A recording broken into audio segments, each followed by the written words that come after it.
Tonight, Blaze Bernstein, the name in the headlines so many of you will recognize. The massive search triggered by celebrities and social media. But now the chilling new details you may not have heard about this missing college student. The all-new 2020 starts right now.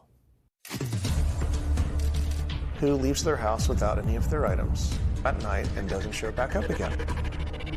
This isn't just anybody. This is an Ivy League college student with his whole life in front of him. Did he run away? Was he injured? Had he been abducted? Blaze Bernstein disappeared 1 week ago. Missing while home for winter break. My dad was just like, we have each other, it's gonna be okay. And there was an immediate firestorm of attention to this case. Charlie Puth, who put it out there, Kareem Abdul-Jabbar. This is the period in which begins your amateur This is what we're trying to figure out You what's become a going on. sleuth. We would not have been able to figure it out without the help of kids his age. I remember showing the police, like, look what I have. And that's when the whole evening changed. Blaze Bernstein's phone at that point in time turned off, and I had no more records. So they've been together, and Correct. suddenly Blaze goes dark. I heard voices raised in the distance somewhere, screaming like, Blaze's best friend received a text message. I did something really horrible for the story. No one can ever know. So if you're dealing with a situation like this, you don't want the person who you're hunting to know that you're onto them. Just help us find my brother.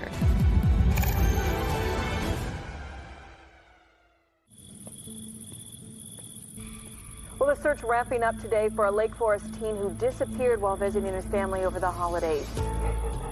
Blaze Bernstein has been missing since Tuesday night. Police searching by ground with canines and by air with helicopters. We're hoping that he's just incapacitated in need of some medical assistance. Anyone with information should contact the Orange County Sheriff's Department. Blaze Bernstein. Blaze Bernstein. Blaze Bernstein.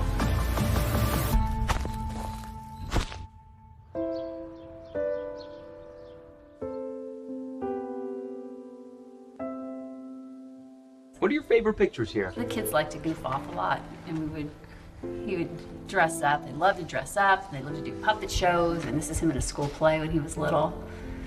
And we spent a lot of time at Disneyland, because it's right here in our backyard. Oh, yeah. That's us sitting there. It was a great day. Memories of much happier times for parents.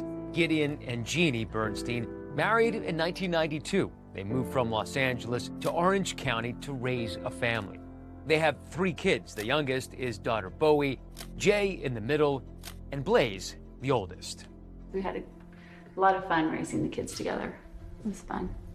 And no one can take that away from us, so we still own that.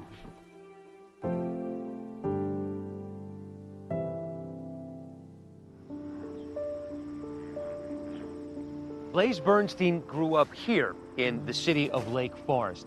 It's an upper middle class bedroom community about an hour south of Los Angeles, home to about 90,000 people.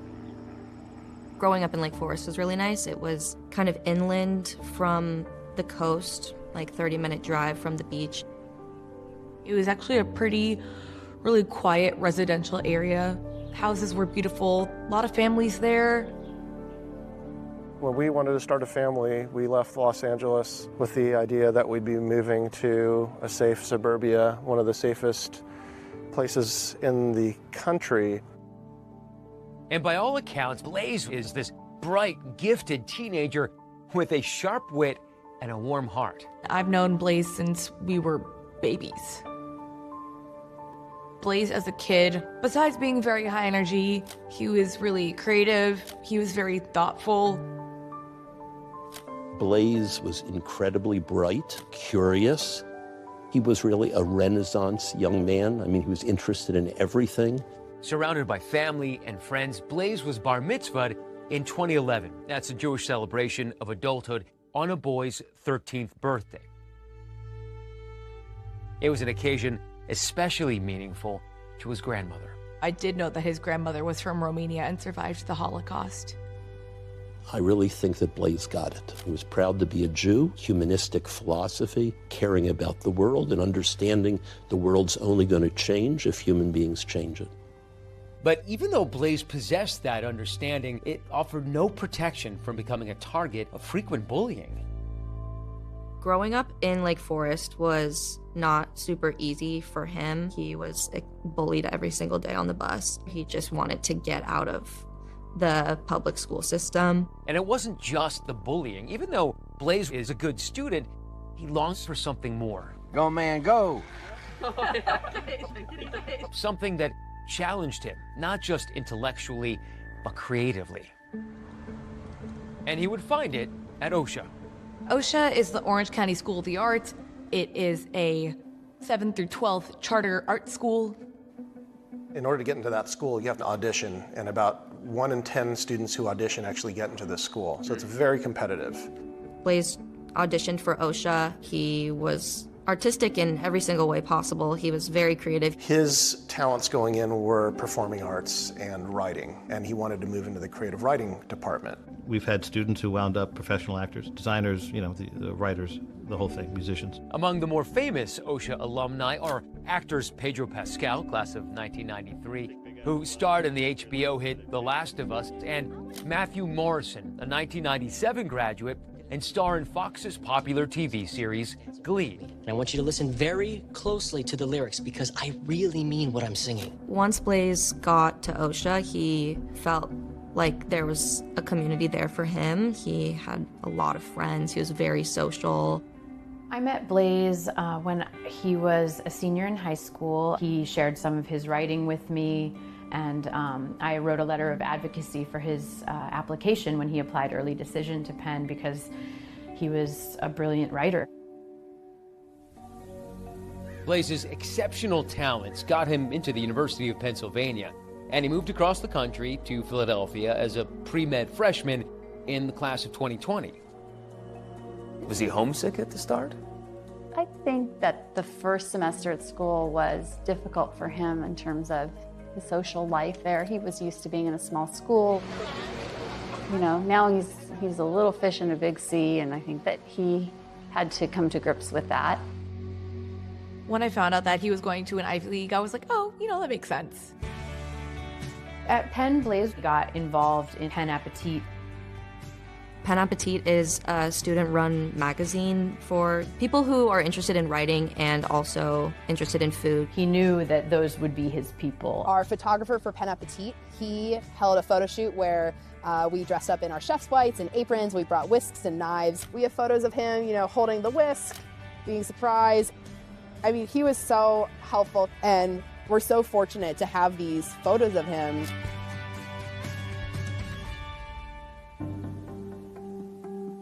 It was a Tuesday in January. A 19-year-old Blaze was home for winter break. He was in a really good place and looking forward to second semester of his sophomore year, but not before he treated his family to a special meal. He was baking butternut squash with, sprigs of thyme that were inside them. He made a turkey. And he made a... He took over my job, more or less. I was on vacation, and he was here. So dinner broke up, I guess, absolutely normally. It was a quiet night. Didn't hear anything unusual. I woke up the next day and it was a normal morning. A normal day until it wasn't. I got up and Blaze's door was closed, and the housekeeper said, "Oh, don't wake him, let him sleep in." And I said, okay. Well, I knew I had a dental appointment with him that day, so I decided I'd wait until my yoga class was over to try to contact him so I wouldn't wake him. And I tried getting hold of him, and he wasn't picking up, he wasn't returning my texts. But I went to the dental appointment thinking he would show up, and I immediately called Gideon, and I said he never showed up for his appointment. And he said, well, are you sure he slept at the house last night? And that's when when we both kind of freaked out. I yelled, oh my God. 19-year-old Blaze Bernstein was last seen Tuesday night. We're hoping to find him and bring him home safely.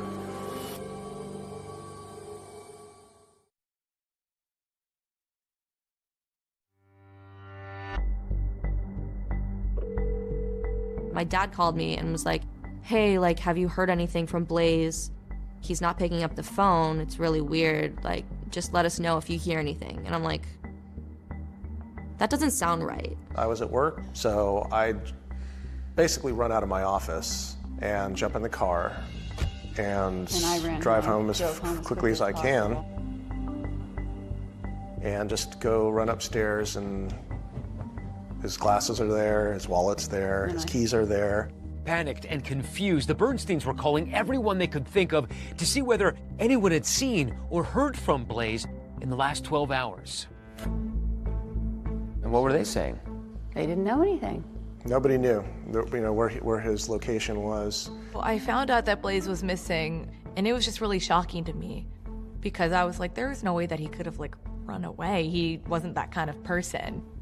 So this is the period in which begins your amateur This is what we're trying to investigation. figure out You what's become a going on. sleuth. Yeah. Well, we had no idea what was going on. He hadn't slept in the bed. And, his bags for going back to school were already packed. You think, well, hanging out with some kids, other teenagers, and forgot to call home. You have to believe that's defense against the most awful. When it became dark outside, I think that's when we started to really be super concerned. One of the first things the Bernsteins thought of is using the Find My app, which allows users to share their location with others. So did you have a follow my friend on the iPhone? Yes, we did. We had that, and I saw that the location services were turned off. So we called the sheriff's department. They came and they were really downplaying it, like, oh, 19-year-olds, they run away sometimes, but they'll be back. He was adamant that 100% of the time that these kids are out on a booty call or doing something with, he Of course, told me. we explained that there were some, unique circumstances with regards to, his personal belongings still being here. And so they offered to do a missing persons report. So a kid disappears without his glasses, his wallet, or his keys. There are people who actually told me about it just in the couple of days after he went missing, who suggested that maybe this was suicide. Did you ever contemplate that? Never. Not even close. He was so happy. He was in a great place. He was in one of the best places I had ever seen him before. That week, he was so happy. He was so excited to go back to school. He was so excited to just have the rest of his life. And so at that point, there was no doubt in my mind, he would never have done that. Gideon and Jeannie confirmed with Verizon that Blaze hadn't made any recent phone calls. A quick check of his computer revealed no exchanges on iMessage or Facebook DMs. And so with virtually no solid information to go on, the Bernsteins, along with help from their 14-year-old daughter, Bowie, began dipping deeper into Blaze's social media. We would not have been able to figure it out without the help of kids his age that he grew up with. and our daughter, yes. I told my parents, I'm like, I can try and help you find everything that you need. I'm really good with Snapchat. I knew the names of a lot of his friends, so I was able to text them and ask them if they knew what was going on. And that's when the whole evening changed. Yeah. When they said, well, what about Snapchat? That's when the light bulb went on. I mean, we were exhausted, but I said, okay, let's try and figure out how to get in. Snapchat is a free mobile messaging application used to share photos, videos, texts. But what's different about the app is that whatever is shared, including text messages, disappears from the recipient's screen after just a few seconds. We were lucky because we knew his username because he was connected with our daughter. And the password ended up being one of the ones that we had on our iCloud keychain. So we typed the username, and then we tried that password in, and boom, we're in. Still, getting into Blaze's Snapchat account was only half the battle. Yes, it might contain a critical record of who Blaze may have been in contact with the night he disappeared, but as the Bernsteins discovered, simply viewing the message might also trigger it to vanish. At the time, Snapchat worked. If you sent a message, it could only be saved if you purposefully saved it, and it could be deleted by the person who sent it, and it only lasts 24 hours if you don't save it. And there were so many other pitfalls with this. I mean, if you take a screenshot of these communications because you think you're saving them, well, that alerts the person that sent it to you. The sender gets an alert. So if you're dealing with a situation like this, you don't want the person who you're hunting to know that you're onto them. What you're describing is basically dealing with this digital nitroglycerin that at any moment. Yes, could just blow up in your faces. And this is the most important thing in your lives right now. I had my daughter next to me, and I said, okay, I need you to save, because I know there's a way that you can save it, but I didn't really know how. What time is it by now? I don't know, it's like close to 10 o'clock at night, like 9:30, 10 o'clock. And we saw that Blaze gave our address out to somebody. Did you know who? We didn't know at the time who it was. We saw the name. I had absolutely no idea who he was. I was so happy that there was somebody who we could talk to that could just help us find my brother. Bernsteins didn't know the person Blaze sent his address to, but in the hours ahead, the discovery of that person's identity would turn the desperate search for their son upside down. Hi, this is Blaze's dad. We really need to know what you know. We can't find him. This is becoming an urgent issue with trying to figure out what really happened to him, and we're going to really need your help on this because you're the last person that probably saw him. That was not the person that I really expected him to be with.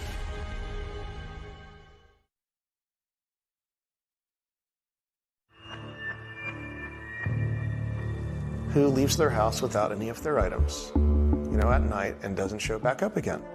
This isn't just anybody. This Right. is an Ivy League college student with his whole life in front of him. Right. A beautiful life waiting for him.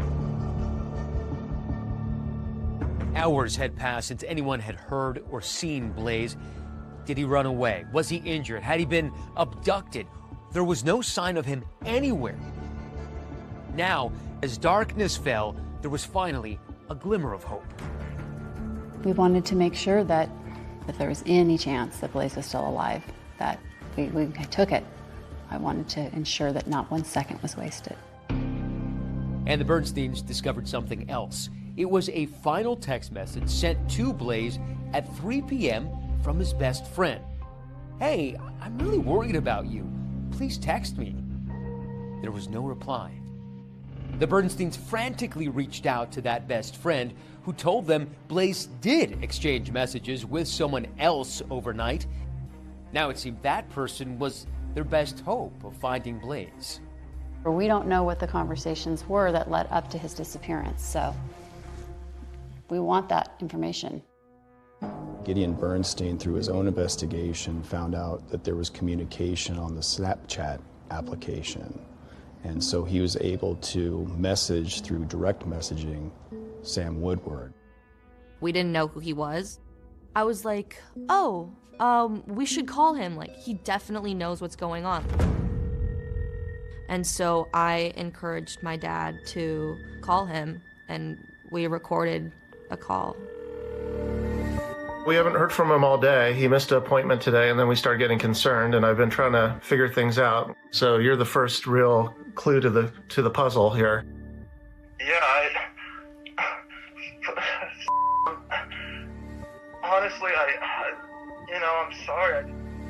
I don't know if my dad told me to record it or if I just had the thought that maybe having any sort of evidence that we could hold on to would be able to help us. I don't mean to put any pressure on you. I know you're a nice young man, but I'm asking you for help on this if you can, if you've got the ability to do that. Absolutely. This is, I want to find Blaze as much as you do. During that call, Sam Woodward told Gideon that Blaze suggested they drive to a nearby park to meet yet another one of his friends, but never mentioned that friend by name. And he said he invited a third friend to come along. So I said, okay. I didn't want to speak because I didn't want to get involved, but I was listening and to my dad, just ask him questions and go back and forth.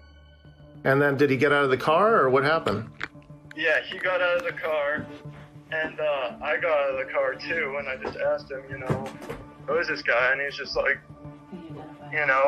you'll find out in a little bit, he's a friend of mine. And then, so I'm just like, okay, Blaze, and I just waited there by the bathroom, and I didn't see where he went.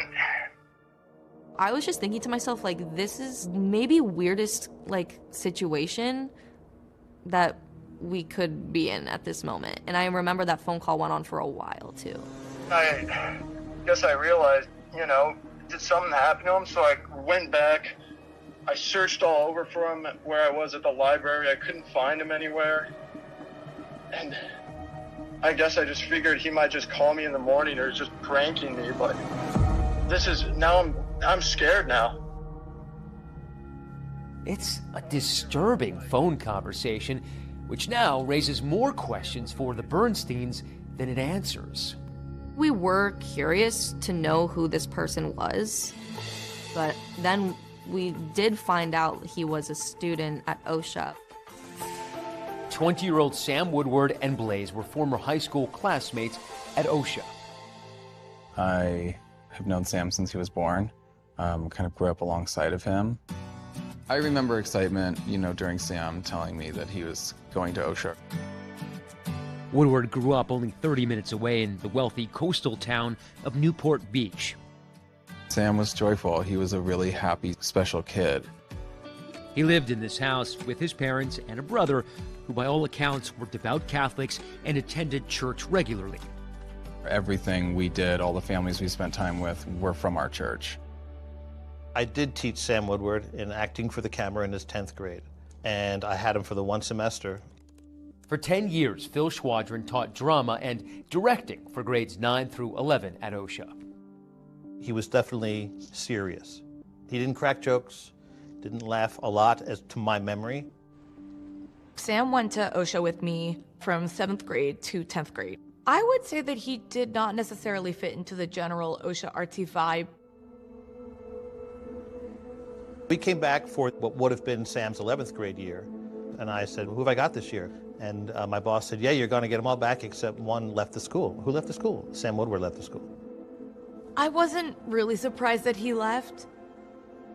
I kind of just thought that he left because he just didn't like it there. After leaving OSHA, Sam enrolled in Corona Del Mar High School. During that time, he became an Eagle Scout, graduating in 2016.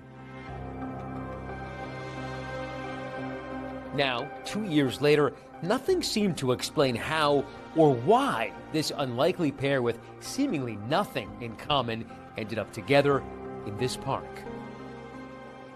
And now, one safely home, the other nowhere to be found. So now you have this critical piece of information. Yeah. Do we immediately call the sheriffs and say, Yes. we have something? Yes, we did. Yep, right away. And what's their response? They come over right away. They came over, Okay. and now it was And serious. We just gave them the lead of the last person we knew that he had seen. I remember taking that call and showing the police, like, look what I have. We talked to somebody who said that they know where my brother is. When I first saw the missing persons report and I was reading the details, some of those details definitely stuck out. So something told me just deep within me that this was unusual. So my then partner, investigator Jack Ackerman, and I went to the park, probably right around lunchtime on January 4th. I had a feeling as a mother, it was my intuition that something very bad had happened.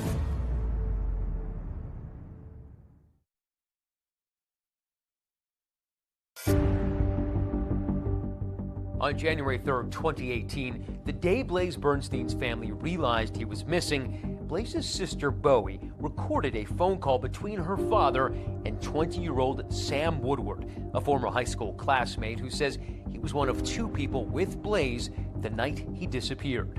I'm sorry, Mr. Bernstein, but your guess is as good as mine.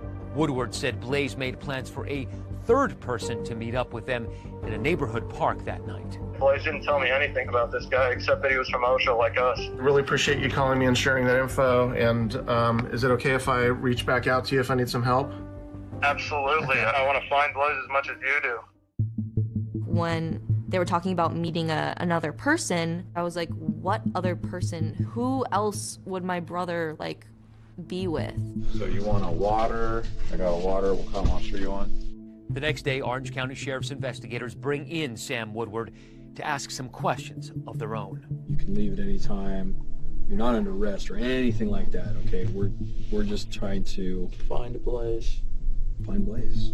That's it. As investigators get to know Sam Woodward, they learn that he was living with his parents and working odd jobs. My goals in life are I just want to start a family. I just want to have enough money to support my kids. I just want to have a wife who loves me and get a good job and go to college. Woodward says he recently reconnected with Blaze on social media. He said something like, Sam Woodward. Now, that's a face I haven't seen in a while. I'm looking for eye contact. I'm looking for his general comfortability to try to gain a sense whether somebody I feel is telling me the truth or telling me a lie. At some point during the conversation on Snapchat, you decided to meet up. That is correct. For Blaze's family, the fact that he went out at all that night was a revelation. We had dinner actually at the dining room table with everybody. He was supposed to fly back to school. So it was going to be the last time my parents were going to see him for quite a while. There was no indication from him that he was going out that night. During his interview with police, Woodward said that after he picked up Blaze at his house, they drove around for a while, eventually stopping at Borrego Park. Borrego Park is in the city of Lake Forest. It's a place where you can take your kids. It also has remote hiking trails that stretch for miles. At some point, somebody exits the car, right? Mm-hmm. Did he tell you where he was going? He said he was going to meet the friend that he was talking about. Just like in that call with Blaze's father, Woodward told officers that Blaze was meeting another friend at the park that night. Woodward says he stayed behind as Blaze walked away and disappeared out of sight. At one point, I heard voices raised in the distance somewhere, but I mean, that happens to my neighborhood all the time. You hear like girls screaming, like, ah! And all that. And so I didn't really pay much mind to it. But I wanted him to feel comfortable talking to me, and he was. Woodward says he looked for Blaze, but eventually gave up and went home. I mean, I don't know what happened to him, but something must have. All that matters is that we find him and we get him back to his family safe. Yeah, absolutely. Especially her talking to his parents, because his parents are really nice people. After several hours of questioning, Sam Woodward left.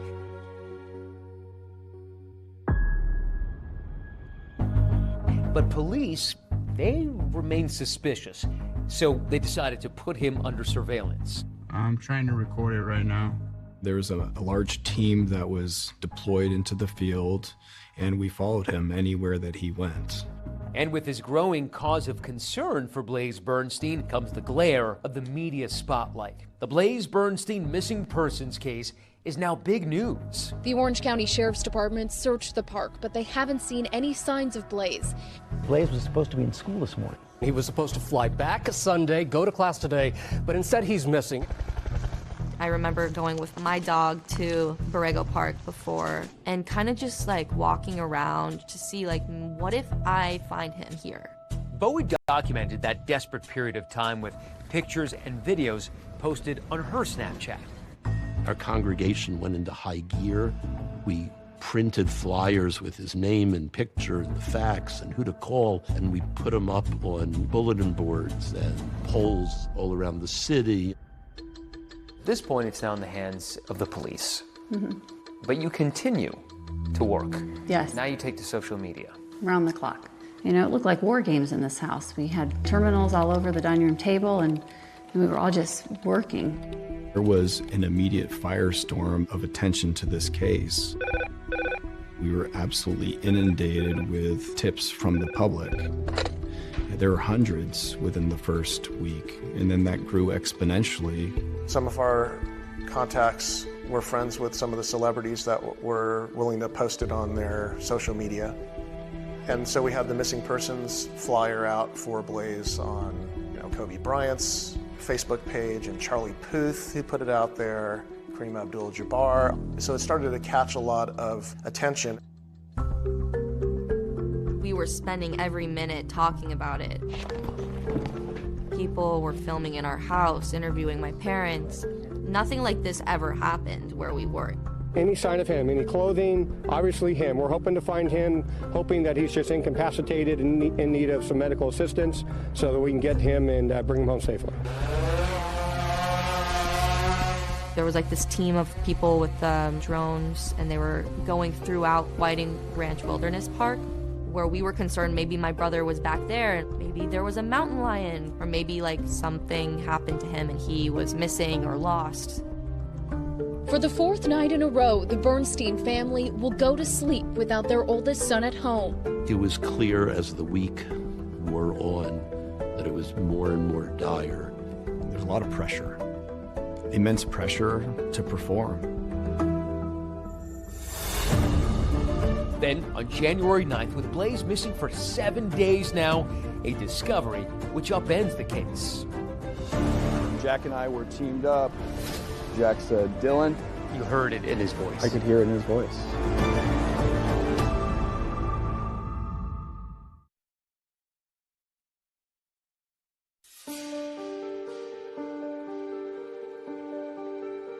We're going to turn now to those new developments in the mysterious disappearance of an Ivy League student.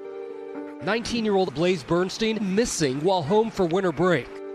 The Sheriff's Department launched an extensive search with help from the community. Days had passed since Blaze vanished into the night. The relentless search by police and volunteers had turned up nothing. Just more anguish for the Bernsteins and frustration for authorities. The Orange County Sheriff's Department searched the park, but they haven't seen any signs of Blaze. We utilized cadaver dogs. We utilized drones. We had been to Borrego Park and searched that park over and over again with a fine-tooth comb. On January 9th, a week after Blaze went missing, investigators decided to go back to Borrego Park one more time after obtaining cell phone data showing Blaze and Sam Woodward were there together. And this is a week after Blaze went missing. Yeah, it led us to this particular area when all of a sudden Blaze Bernstein's phone at that point in time turned off. So they'd been together, and suddenly Blaze goes dark. Blaze goes dark, and then Sam Woodward's phone continues.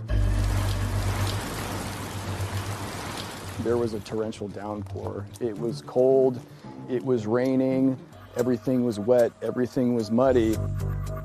We searched all this area until my partner, Jack, and I came to this area right here.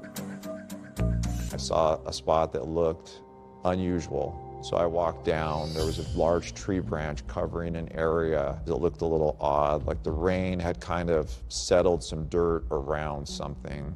I moved the tree branch, and you could see the left hip and upper left leg area of a human body. And you knew? Knew. Had to be him. Instantly. In my gut, without even seeing the face. And I knew that it was Blaze Bernstein. They must have found his cell phone as well. We located a broken cell phone about probably 6 inches, 8 inches below where the body was found. I was sitting in my English class in 8th grade, and the teacher got a call, and he was like, "Bowie, you're gonna go to the office, they need you for something." And I was like, "Oh, good, maybe some good news." And they took me into this room, and I saw my godmother. She was crying, and I looked at her, and she just hugged me, and she said, "They found him, he is dead. Blaze is gone." To the index in the body of a college student found in Lake Forest, California. Blaze Bernstein had disappeared 1 week ago. The case now a homicide. That was the end of hope for me.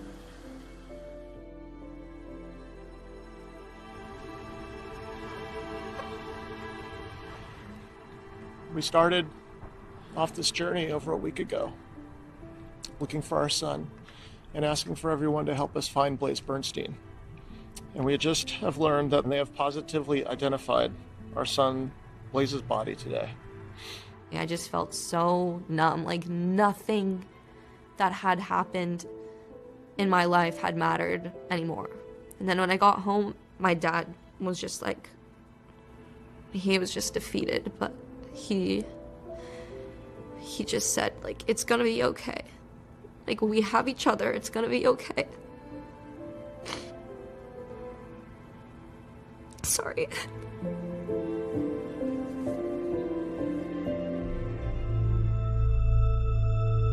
The specific details of what occurred at Borrego Park are part of the ongoing investigation.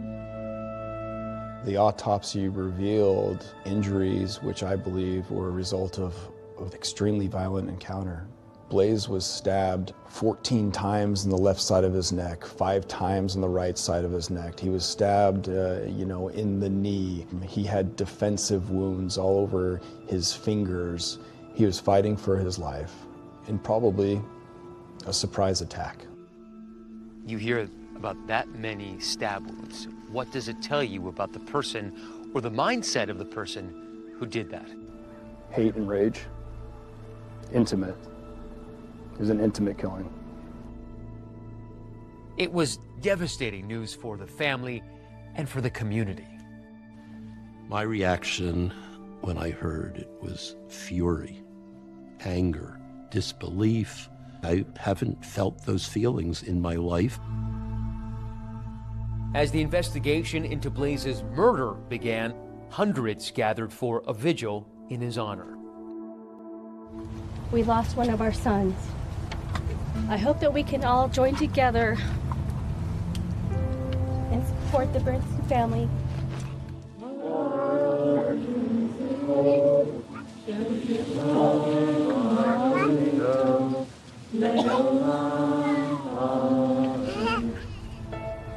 The funeral was incredibly painful.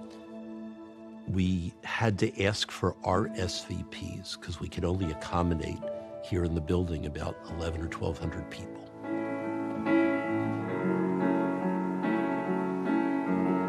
And then there was a public service at the largest space we have in Orange County a few weeks after the funeral in the 3,000 seats, and that was full. I believe most people are good. Students from Blaze's Performing Arts High School chose to sing Luke Bryan's song, Most People Are Good. I see a lot of goodness here, and I hope that we can bring more tolerance, more peace, understanding, and love to everything that we do and make a better world for our children. Thank you. The community wrapped its arms around the Bernstein family. The park near their house where Blaze played as a child and where his body was found turned into a makeshift memorial with messages of love and support from all over the world. This is a note somebody left us. Dear Lord, please watch over the Bernstein family and give them strength during this time. Please guide our police department to help them find the person or persons who took Blaze away. We still needed answers, because we didn't have anybody in custody. In my mind, the hunt was still on. But for investigators, the hunt would become far more complex because they've discovered that the night of the murder, Blaze's best friend received a text message from Blaze's phone saying, quote, "I did something really horrible for the story, but also no one can ever know," end quote. Blaze's friend responds, "What story?" but gets nothing back. That was the last text message that was sent from his phone. The last text message from the phone of a murder victim is always going to be of critical importance to a homicide investigator.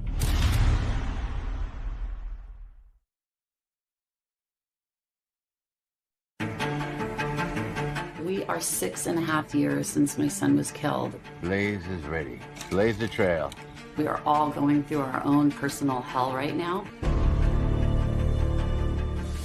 Blaze Bernstein was found with 28 stab wounds. You hear about that many stab wounds. What does it tell you about the person or the mindset of the person who did that? A lot of anger somewhere from within, and he took it out on Blaze Bernstein. Did I introduce him to something that later on came back to haunt us all? And not only was this just a murder, now we're starting to see a bigger picture. What do you make of the fact that it's very possible that a neo-Nazi killed Blaze in the United States? He's the grandson of a Holocaust survivor. This can happen anywhere. There was almost like a gasp from some people. Police believe they know who killed Blaze Bernstein. Were you planning to kill him that night?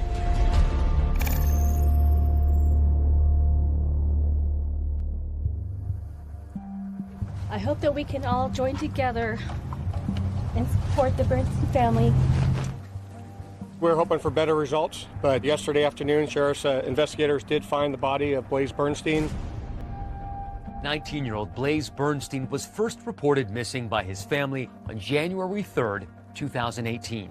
But after a week-long search, he was found dead in a park near his parents' Orange County, California home.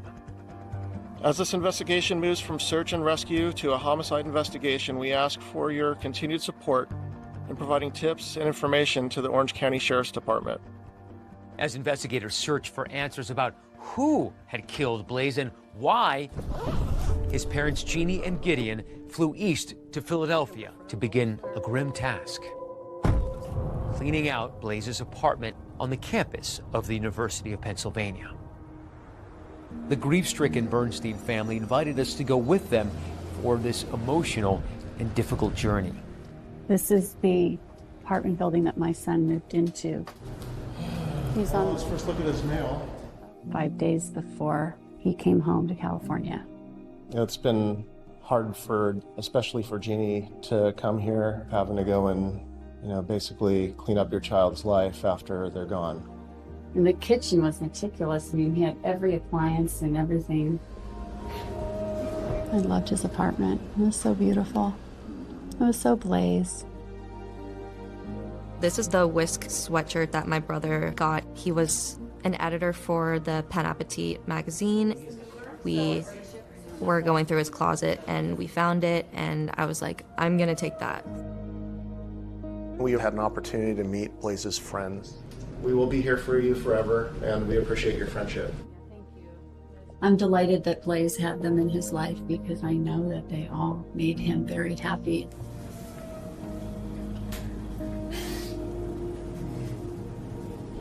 He would have loved this. He used to wear this all the time. Oh, that my dad.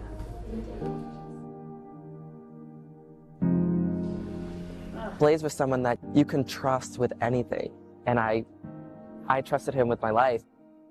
It was apparent that Blaze was figuring out himself, whether it be religion or sexuality or experience. At what point as parents did you realize that Blaze was gay? I had an idea about it when he was probably early high school. I saw something on a phone or that he didn't want me to see, and it kind of confirmed a suspicion that I had, and I think he knew that I had seen it. We actually had a conversation while he was back at college, and he was telling us essentially, yeah, I am gay, but I just don't want to talk about it.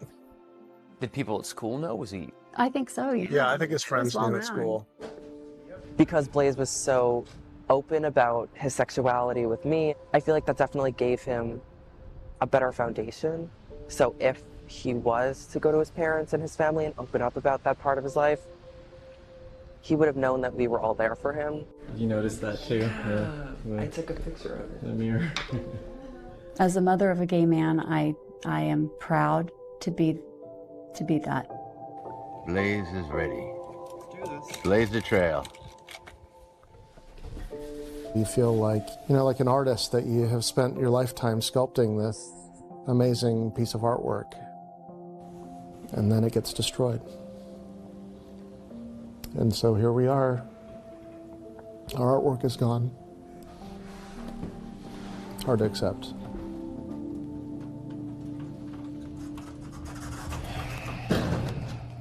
Back home in California, the investigation continued, and the focus remained on Blaze's former high school classmate, Sam Woodward, the person who admitted to driving with him to Borrego Park. We have interviewed that friend several times. That person is not in custody, and we are not prepared to comment on persons of interest at this time. When Orange County Sheriff's investigator Dylan Jansen first spoke with Woodward the day after Blaze was reported missing, he says Woodward seemed nervous and told different versions of where at Borrego Park he and Blaze went that night. And Jansen says Woodward had what appeared to be injuries on his hands. Those cuts in your hands, they look pretty gnarly. I mean, how do you think you got those from the fight club? Sam said he was involved with a fight club. He said that he sustained these cuts to his hands after somebody was clawing at him during one of the fights. When I swung at him, I kind of fell on my ass. And I usually try and have my hands to break my fall for me, and so I landed on some rocks. I've heard of fight clubs, but I didn't believe it. Anytime that Sam Woodward was walking around the station, when he touched the doorknobs, he would cover his hands with the sleeves of his sweatshirt. Is he attempting to cover up fingerprints? Is he attempting to cover up DNA? It was definitely something that stood out. Nearly a week after that interview with police, when Blaze's body was found, investigators went looking for Sam Woodward once again. Investigators said that when they searched Woodward's bedroom, there was some damning evidence. They found a knife with blood on the handle and on the tip of the blade.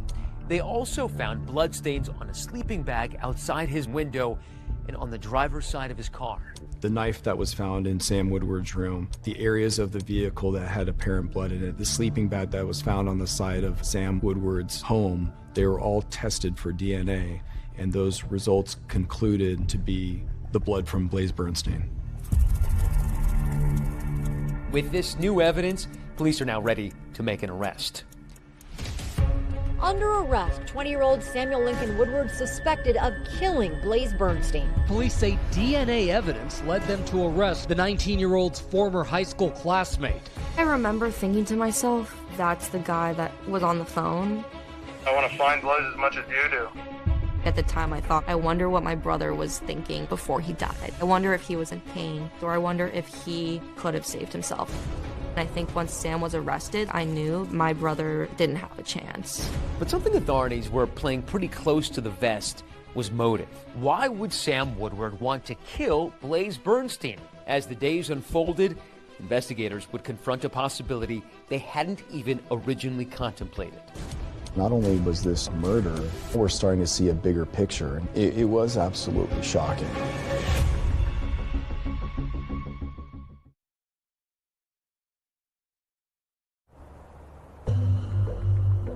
This morning, the Orange County District Attorney's Office filed one felony count of murder against 20-year-old Newport Beach resident Samuel Woodward.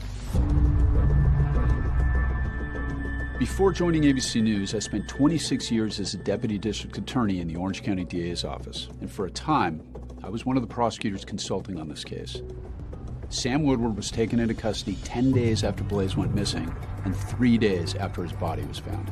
There was the victim's DNA on property that was in the control of the defendant. Well, I remember that moment well. I was sitting in my room. I think I was watching it on television, and I just thought to myself, it's finally happened. Now what? With the knowledge of how Blaze was murdered, now an excruciating reality for the Bernsteins, the focus turned to why. Blaze was stabbed nearly 20 times in the neck.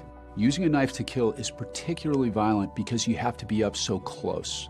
That many wounds says this was likely a crime of rage or of passion, more personal than your typical murder. So as a prosecutor, my next question would be, who is Sam Woodward and what was his relationship with Blaze? I had no clue why Blaze would be meeting with Sam. You know, they were never really friends in school. I just know that everybody else got bad vibes from him.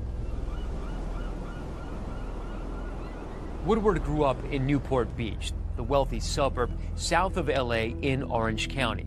He was a Cub Scout and Eagle Scout, and as we know, Woodward spent part of his high school years at OSHA, the same elite art school where Blaze had also been a student. It took me a couple of minutes as I watched the footage.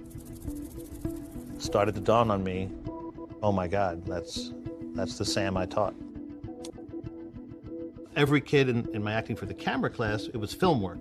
So I said, everybody pick your favorite movie and bring me a scene or a monologue from that film. And he said, I want to do something from the Army. So I gave him Brad Pitt's speech in Inglourious Bastards. As a bushwhacking guerrilla army, we're going to be doing one thing and one thing only: killing Nazis. The provocative Quentin Tarantino World War II thriller is about a plan to assassinate Nazi leaders by a band of Jewish soldiers. It weighs heavily on me.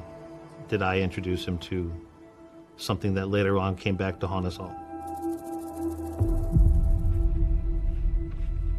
A.C. Thompson, an investigative reporter for ProPublica, uncovered some disturbing information when digging into Woodward's background. When I started reporting on Sam Woodward, what really stuck out to me was this.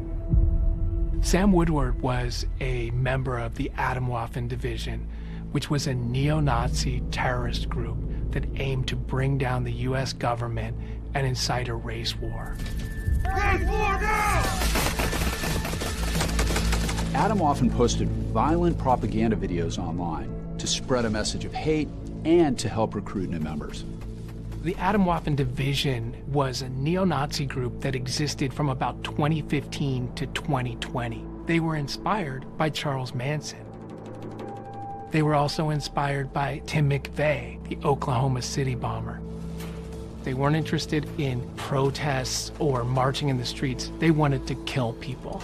That organization was hell-bent on destroying America within, taking down the system. My reporting team and I got access to thousands and thousands of private chat messages that were between members of the Atomwaffen group. Sam Woodward was one of the people in these chats. Writing in the chats under the alias Saboteur, Woodward spewed anti-Semitic, anti-gay, misogynist hate. When we executed the search warrants on several electronic devices, including computers and cell phones and laptops, there were thousands of images of white supremacist propaganda and hundreds of images to include the Atomwaffen Division. But Woodward's interest in Atomwaffen apparently went beyond just talk in a chat room. Also found on Sam Woodward's devices was a picture with James Mason. He's a neo-Nazi whose writings Atomwaffen members describe as a main influence on the group, along with a photo of Woodward in a skull mask giving the Nazi salute. Now we're starting to see a bigger picture. Not only was this just a murder, there's a high probability that Sam Woodward killed Blaze Bernstein because he was homosexual, possibly because he was Jewish, or a combination of both. I'm here to announce the Orange County District Attorney's Office will file an amended complaint, a hate crime enhancement accusing Woodward of intentionally committing first-degree murder, due in whole or in part to Blaze's sexual orientation. We will prove that Woodward killed Blaze because Blaze is gay. What do you make of the fact that it's very possible that a neo-Nazi killed Blaze in the United States? Yeah, if that's the case, that's going to be the biggest tragedy of this story. He's the grandson of a Holocaust survivor. This can happen anywhere. You aren't safe from this type of hate. But something else that's still not adding up, how were Blaze Bernstein and Sam Woodward connected? They were both from Orange County, but Blaze, a young gay Jewish man, and Woodward, a member of a neo-Nazi group, seemed to have nothing else in common. Why were they together that night in the first place? Sam Woodward would have his day in court with a stunning new look and a surprising defense.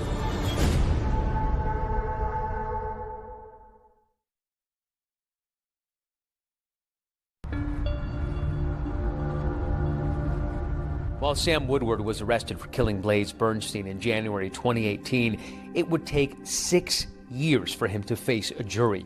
Woodward was charged with first-degree murder, a hate crime. He pleaded not guilty. 19-year-old Blaze Bernstein was stabbed repeatedly and killed back in 2018, and now, 6 years later, that trial finally begins today. By the time the trial was starting, I'd already left the DA's office, but I was watching the proceedings closely.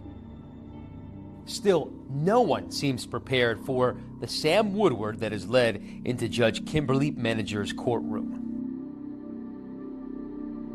There was almost like a gasp from some people, just to kind of that visceral reaction to kind of seeing him.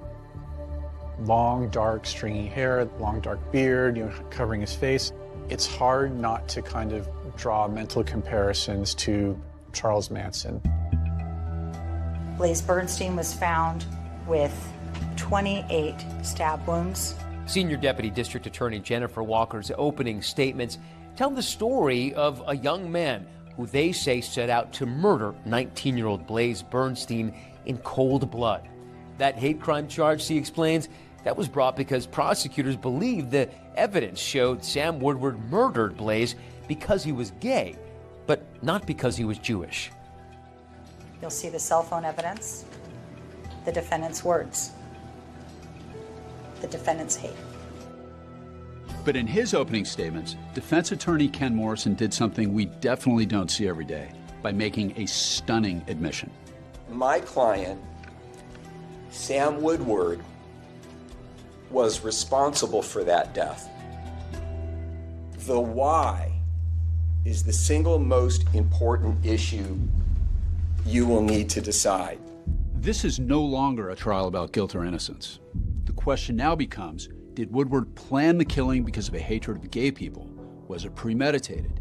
If the jury agrees, that could mean a first-degree murder conviction and most likely a sentence of life without the possibility of parole. Morrison argues for a lesser charge of voluntary manslaughter and an acquittal of the hate crime allegation, which would result in a reduced sentence and a chance for parole. The evidence will show that Blaze Bernstein's sexual orientation had absolutely nothing to do with the reason he was killed. Jennifer Walker calls her first witnesses, Blaze Bernstein's parents. Gideon Bernstein now faces down the man who killed his son as he recounts the painful moments when the family first realized that Blaze was missing. You remember where you were when you got the phone call? I do remember that, yes. And why does that stand out in your mind? Because it was the beginning of hell. Jennifer Walker then brings an Orange County Sheriff's deputy to the stand to describe what he watched Sam Woodward do on January 5th, 2018, after police decided to put Woodward under surveillance. What did you observe? I observed him what appeared to be cleaning his vehicle, the interior and exterior. He had in his possession what looked like a spray bottle of cleaning product. He's now scrubbing the driver's side door. It was very strange to us. What was he cleaning? Why? Jennifer Walker then digs into the heart of her hate crime argument, portraying Sam Woodward as somebody who changed from Eagle Scout to neo-Nazi. He had developed his long-standing beliefs against Jewish people and gay people and started joining groups that espoused the views that he had. This is where Woodward's involvement in the extremist group Atomwaffen becomes key for the prosecution. Investigators say they found these images on Woodward's personal devices. The prosecution calls an ex-member to the stand whose voice has been altered and his face obscured at the request of the court. He's also using an alias. Good morning, Mr. Murphy. Good morning. Prosecutors allege that Woodward sought out the group, and once there, the fires of his hatred were further stoked as he attended multiple meetings. So this summer of 2017, Austin, Texas, tell us what you and Sam Woodward did. We took propaganda photos. That involved us throwing up Nazi salutes.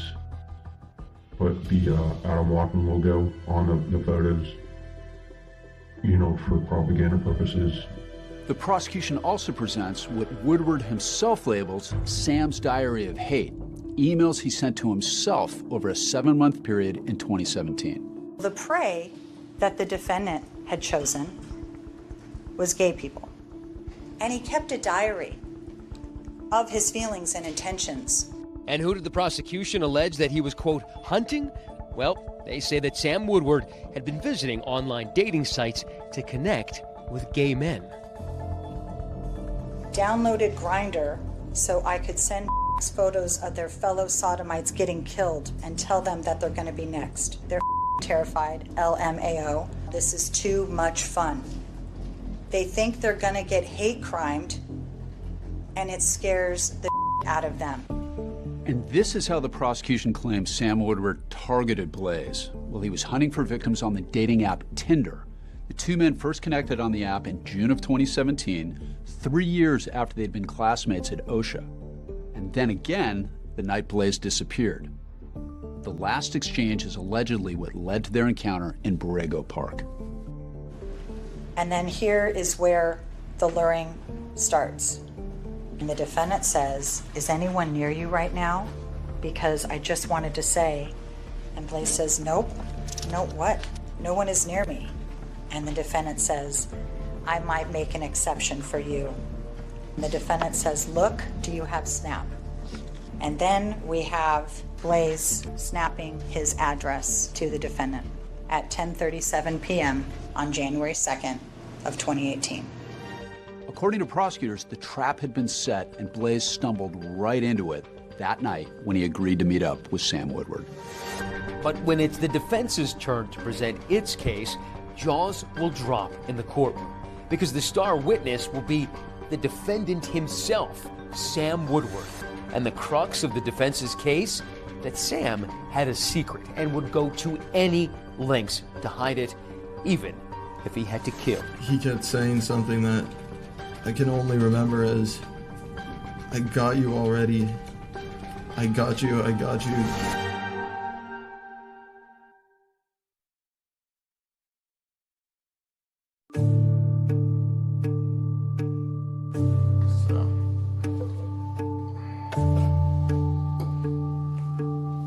Today we're going to another day of court. It's definitely a challenge emotionally and mentally to get up and just have to go and do this.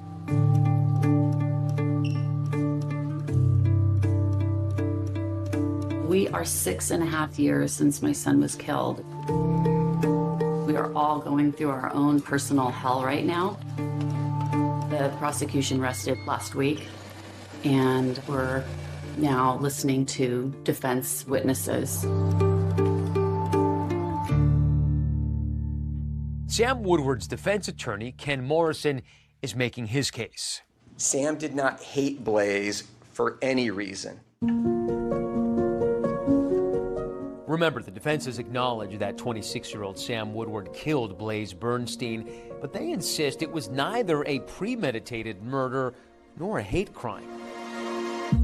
You will also hear lots of additional evidence that helps to explain why this homicide was committed.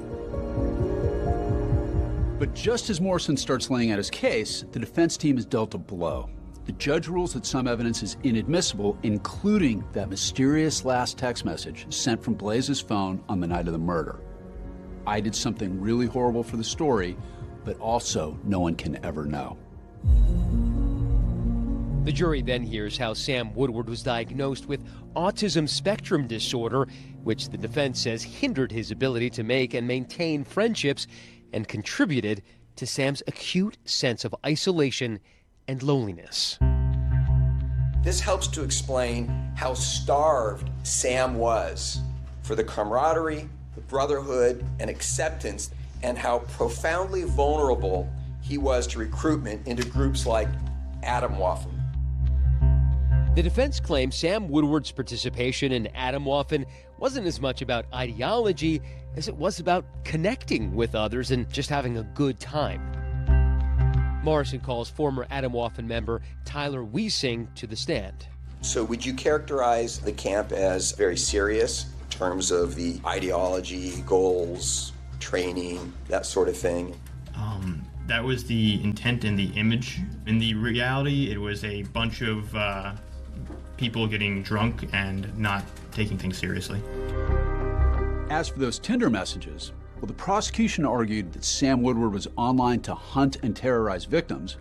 Morrison says that never happened, and he argues that in this case, it was Blaze who pursued Sam. June 15, 2017, Blaze Bernstein saw Sam's profile on Tinder, and Blaze Bernstein initiated the first contact with Sam Woodward, not the other way around.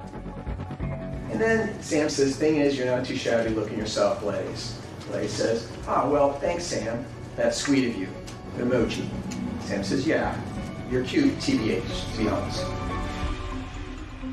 According to the defense, Sam Woodward was repressing his own feelings of homosexuality, which could help explain the reason behind, quote, Sam's diary of hate. He's trying to kind of keep this as like this hidden away part of his life, that these hate diary entries are simply narrative constructs to cover up that part of him should Atomwaffen members get suspicious. Morrison argues that Sam Woodward was tortured by his sexual identity because of what he claims he heard at home.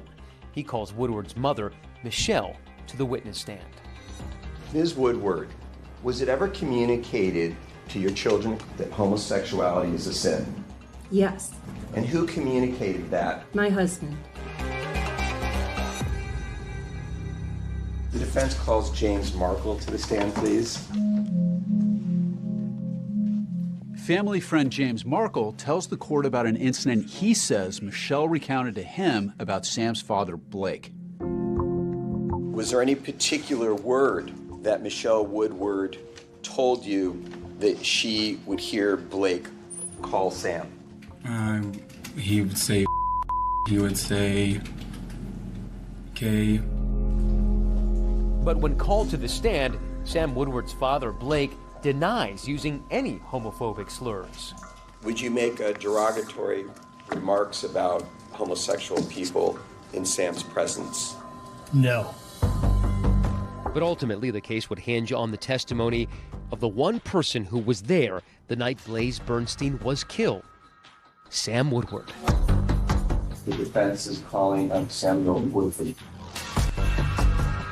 For the defense, calling their client to testify is a risky move. It can be viewed as a Hail Mary or as a very shrewd tactic to play on the jury's sympathies. And Mr. Woodward, can I ask you if you're able to move the hair out of your face a little bit? Sam Woodward's defense attorney, Ken Morrison, takes Woodward through the story of his life, arriving at a key question. Sam, was there ever a time in your life that you can recall where you wondered whether you might be gay? No. No, I can't say really there was, no. This may have just blown up Ken Morrison's defense, which hinges on the argument that Sam Woodward was struggling with his sexual identity. And that will become hugely important because of what Morrison is about to argue Blaze did that night, which he says provoked the attack. You will learn that Blaze Bernstein was not killed because of who he was, but because of what he did to Sam Woodward after they met up. What will Sam Woodward say happened that night? When you drove to Blaze Bernstein's house to pick him up, Sam, were you planning to kill him that night?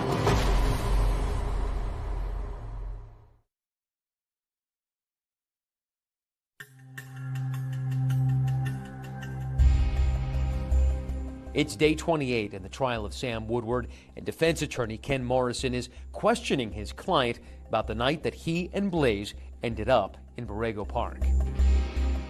I'm pretty sure I said we should hang out at some point.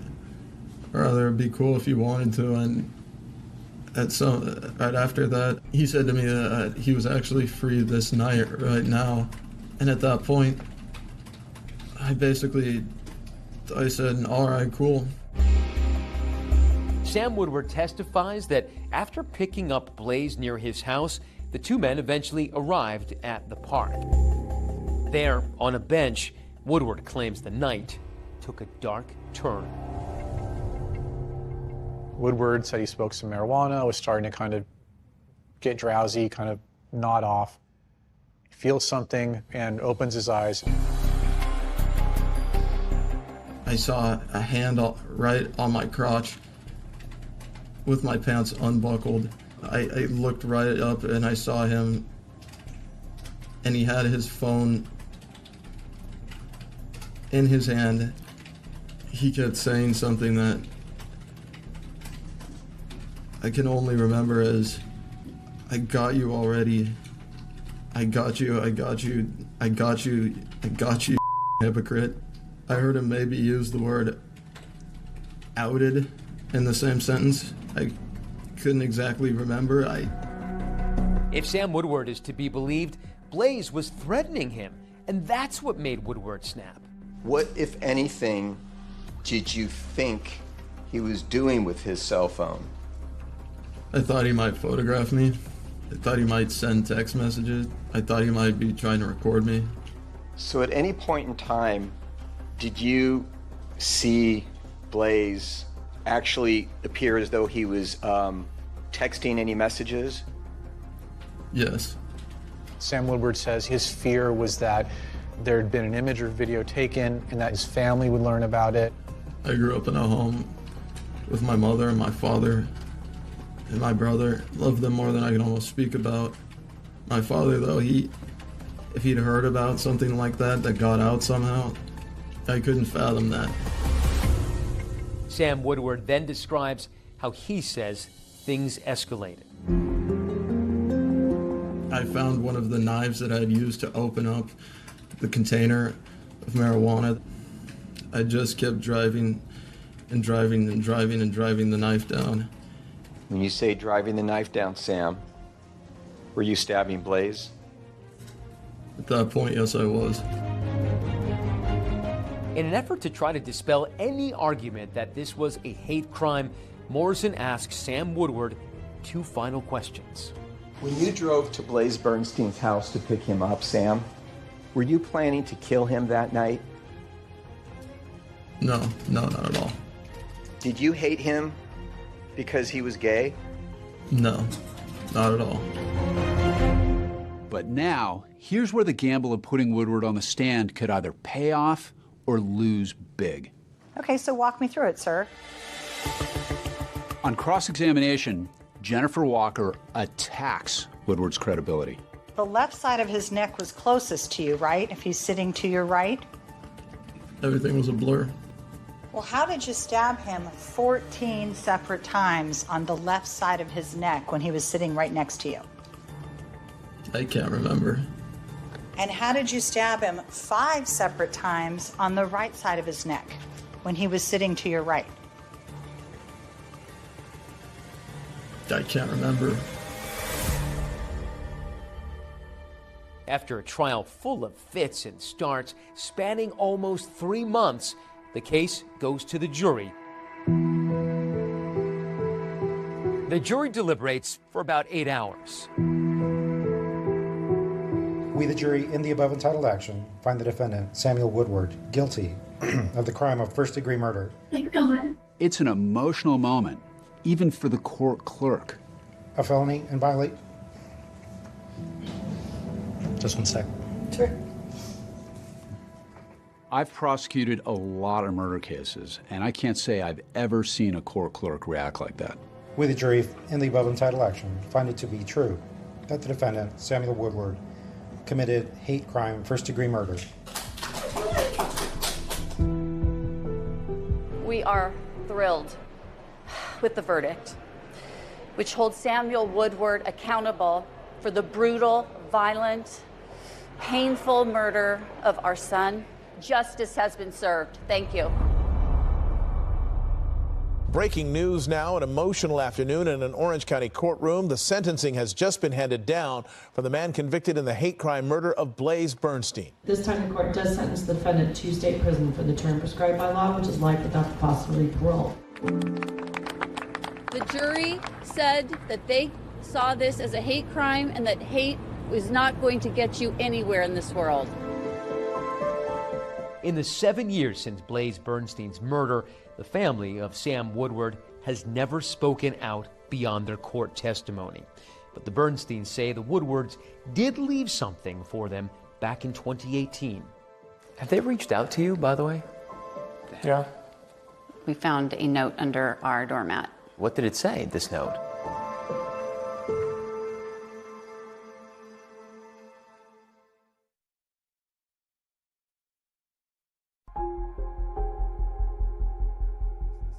Orange County Sheriff's investigator Sergeant Dylan Jansen knows Borrego Park a lot better than he would like to.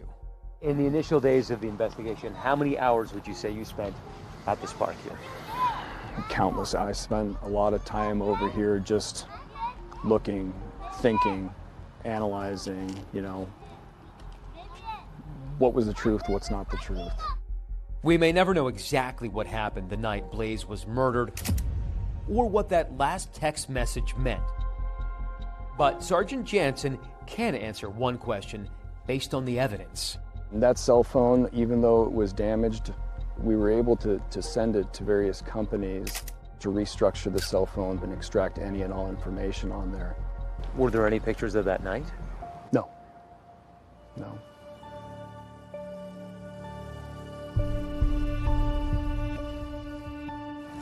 This park is pretty meaningful for you. So we stop here and go check out the garden of rocks that are now over in the corner. Do you feel that you get a little bit of closure each time you put one more rock down? I don't even know what closure is. When you lose a child, I think maybe closure for me will be just being able to look at all of these things and be happy. Almost 7 years after I walked in Borrego Park with the Bernsteins, the memorial of painted stones honoring their son has blossomed. Jeannie and Gideon have both moved away from Foothill Ranch, but they tell me they still find solace in this place. In the Jewish tradition, it is a thing that you put rocks at a gravesite. And there's a permanence to it. It gives us some feeling of connection to people, the people that will hear our story and understand the importance of eradicating hate in this world. This is about love. Since 2018, the Bernsteins have been building a movement. They call it Blaze It Forward. The Blaze It Forward campaign was based off the idea that as a community, we can make a difference and we can change the way that this world works. We were able to take that in my brother's honor to try and encourage people to just do one good thing every day. They participate in local pride parades, and Jeannie hosts a podcast featuring people doing good in the world. Sam Woodward's parents, Blake and Michelle Woodward, never responded to an interview request with ABC News, but they did write a letter to the court, submitted at sentencing. It reads, in part, "In the past, you could look into Sam's eyes and be surprised at the level of sensitivity and warmth. It's one of his best traits. Now, he's too vulnerable to let you look him in the eyes. He committed a crime, but he is not a person without value, unworthy of respect." Speaking about the Woodward parents, they left a note at your house in 2018, right? They did. At the time, I thought it was infuriating because one of the things that they said in that letter was that that both families are going through a hard time right now. I don't think that she had any idea how hard of a time we were having. But there's another letter that holds more meaning for Jeannie and Gideon, discovered after the trial, tucked among the colorful painted stones of Blaze's memorial. This is a copy of a note that was left for us in the park by one of the jurors. She basically says in this letter to Blaze that she's really sorry that she didn't get to know him. Thank you, everyone, for coming to class today. So Blaze would be 27. Do you ever think about what he would be like today had he lived? He'd be doing something fantastic. I know that about Blaze, and he'd be making people happy. That's what he did. Blaze is always on my mind. I think about him from the minute I wake up until I go to bed at night. He was my person. He was a piece of man. He's gone. But I'm still here, and whatever he's done to make an impact on this world is what we're going to leverage and try to make sure that people never forget about our son and what happened. Sam Woodward's defense lawyer, Ken Morrison, David, says his client didn't get a fair trial. Woodward has appealed. Morrison claims there are several appellate issues because of evidence the jury was not allowed to see. In the meantime, that is our program for tonight. Thanks so much for watching. I'm I'm David Muir. And I'm Deborah Roberts. From all of us here at 2020 and ABC News, good night.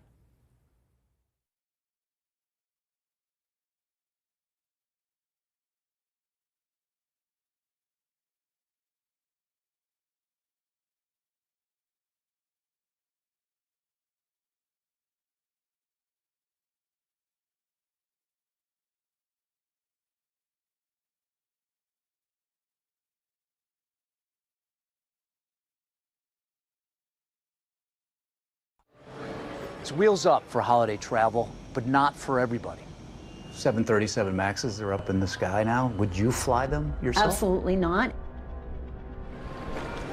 They didn't understand the danger that they were walking into. Pull up. Pull up. The plane had flown into the sea, at full speed. The passengers would have, of course, been hysterical. Computers, laptops, phones would have been flying around. Boeing resolved the criminal investigation against them in part by paying a $2.5 billion fine. They say the problems are fixed. But is that enough? The whole point is, who killed my daughter and all of these other people on the plane, the two planes? Boeing just says, we're generally at fault, but no details. Do you think they're trying to hide all the facts? They're not trying, they are hiding all the facts. People shouldn't innocently buy an airplane ticket and then be in a flying coffin.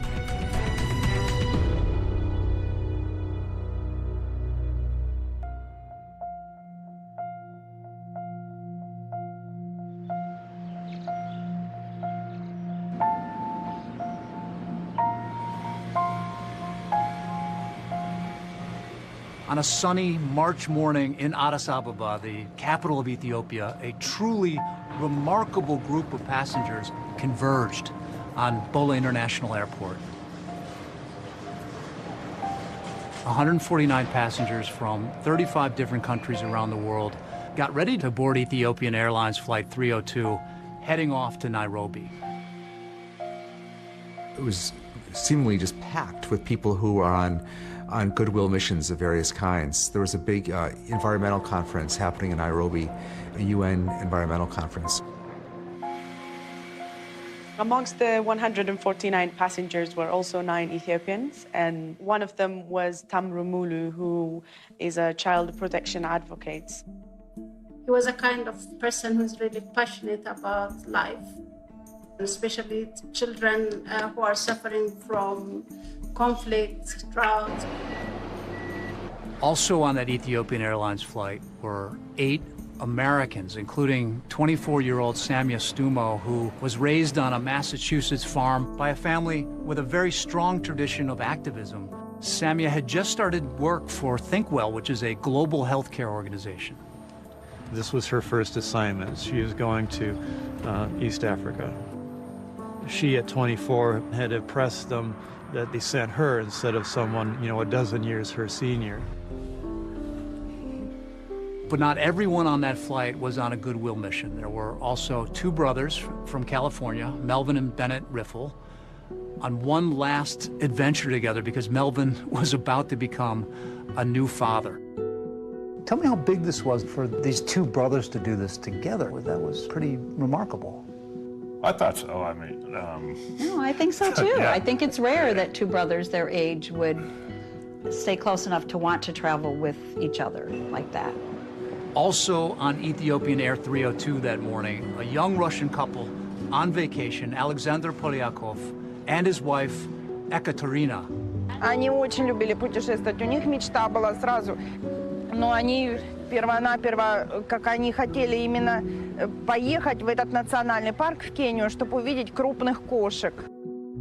And as they got ready to board, Ekaterina posted this cell phone video on Instagram of their plane outside that was waiting for them.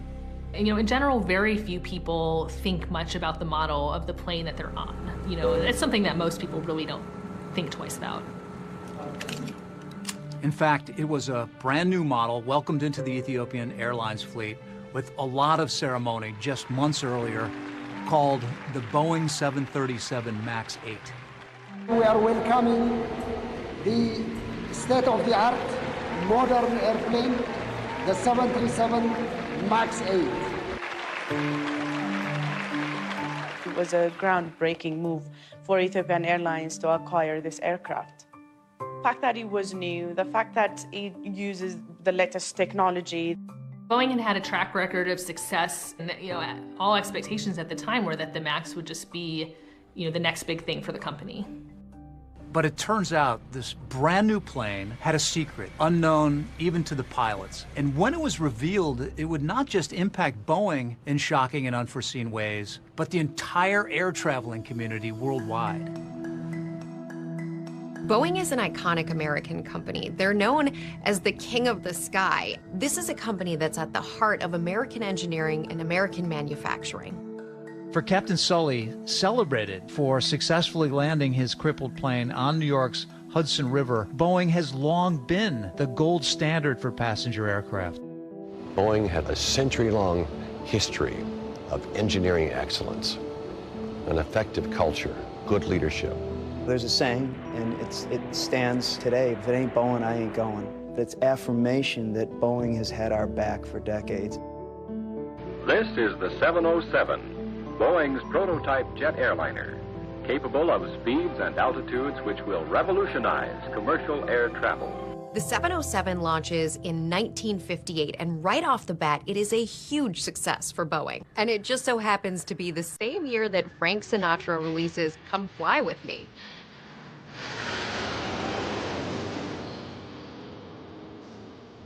It speaks to generations of people for whom getting on an airplane was something very special. And it was exotic, and it was desirable, and it was glamorous. Air travel became sort of the vogue. People would dress up to travel. Meals and flights were not a joke, something that people might look forward to.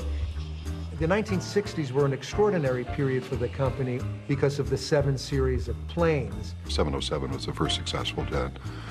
After that, Boeing just started building more and more, and the 727 came, the 737 came. And then they would do the 747, the so-called Queen of the Skies, the first jumbo jet. Boeing, from that point forward, was the premier maker of passenger aircraft. By the 1980s, Boeing is unmatched in terms of its power, its reach, and those 700s planes are it. I mean, the company was so important to our country's economy, in part because it was the largest exporter in the world. I mean, they manufacture Air Force One. I don't think you can get kind of any bigger than that. But by the 1990s, Boeing started to face truly stiff competition from this European consortium called Airbus. But up until that point, Boeing hadn't really taken them all that seriously. But suddenly, they're up and coming. They've really accelerated to become the only other, at this point, major global competitor to Boeing for commercial aircraft. In late 2010, Airbus comes out with this new model that really shakes up the industry and puts serious pressure on Boeing to innovate. The A320neo, a single-aisle aircraft that had new, more fuel-efficient engines that could fly farther and for cheaper. People want to fly direct, and to do that, you need smaller, more efficient planes. Boeing was focused on the wide-body world. Airbus beat them to the chase. The A320neo. Damned if they didn't wind up becoming their fastest selling airliner. And then Boeing's like, well, wait, what are we going to do? Boeing comes up with what they think is this really smart plan. Instead of developing an entirely new plane to catch up with Airbus, they decide to take a shortcut and revamp a model that's already on the market, saving them a lot of extra time and money. That's when they said, okay, we can take another look at the next iteration of 737. There were new engines, larger, more fuel-efficient engines being added to this aircraft. Boeing calls this new model the 737 MAX, and they promise they're going to fly more people, it'll cost less money, use less fuel, and cost a lot less to operate. United Airlines says it has cut a new deal with Boeing to build 150 737s for its fleet over the next 10 years, giving the aircraft manufacturer a leg up against its main competitor, Airbus. The Boeing 737 MAX was the fastest-selling airliner in Boeing history. Another ball out of the park for Boeing commercial aircraft. You've got United and American and Southwest all lining up to buy it, along with 70 other buyers around the world. One of the big customers early on was a young budget carrier in Indonesia called Lion Air. It was a huge deal. Tonight's Money Matters, Boeing has finalized its biggest sale ever, a $22 billion order from Lion Air of Indonesia. The 737 MAX 8 had been flying for 17 months without any incident, but then in October of 2018, suddenly, out of the blue, an alarming problem developed with one of Lion Air's brand new MAX planes. They don't realize that there's something in it that could potentially be hazardous and something that pilots and co-pilots are not familiar with. All of us are screaming like we are in a roller coaster. To be honest, I think this is my last flight and this is my last day.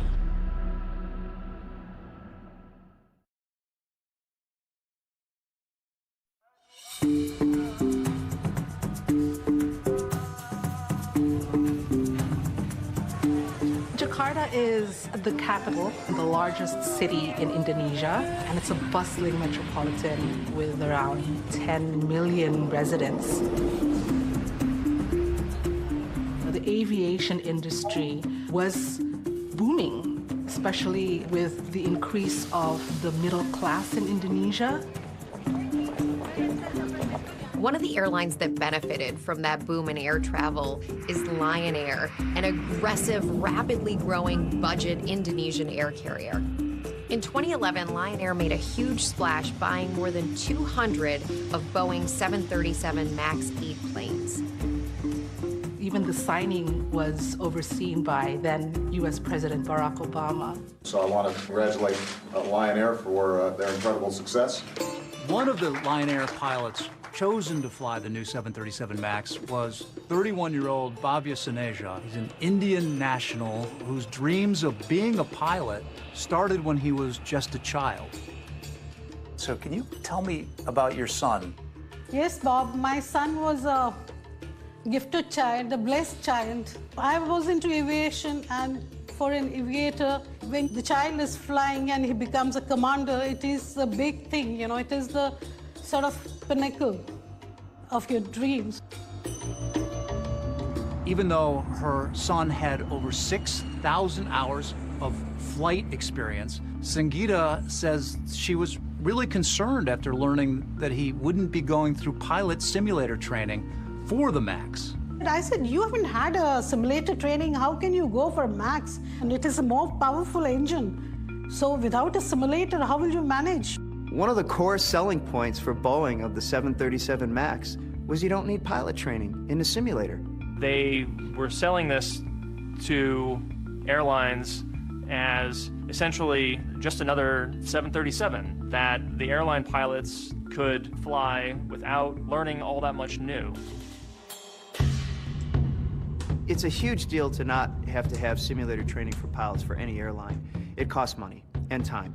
It takes the pilot off of the line and flying passengers around. Lion Air had asked Boeing about simulator training for their pilots, and Boeing dissuaded them from this. Now, according to internal Boeing documents, one of their employees ridiculed the request in a message to a colleague saying, now, Lion Air might need a sim to fly the MAX, and maybe because of their own stupidity, I'm scrambling, trying to figure out how to unscrew this now. Idiots. Well, they were mocking them because if Lion Air required simulator training, then other airlines would say, well, wait a minute. If they're requiring it, maybe we need it. Then the whole house of cards would start to fall apart. He said, Mom, I've been given ground training. They have given me a training on iPad. I said, what, an iPad? So he would sit down with an iPad course, and I think there were 3 or 4 parts, and it went through a robotic voice describing what the MAX is about. The 737 MAX has a 69-inch fan. Did you see anything in it that looks, wow, that's substantial, we should probably do more training? It seemed to be enough. He trusted Boeing blindly, and that trust, gave him immense confidence. He was empowered.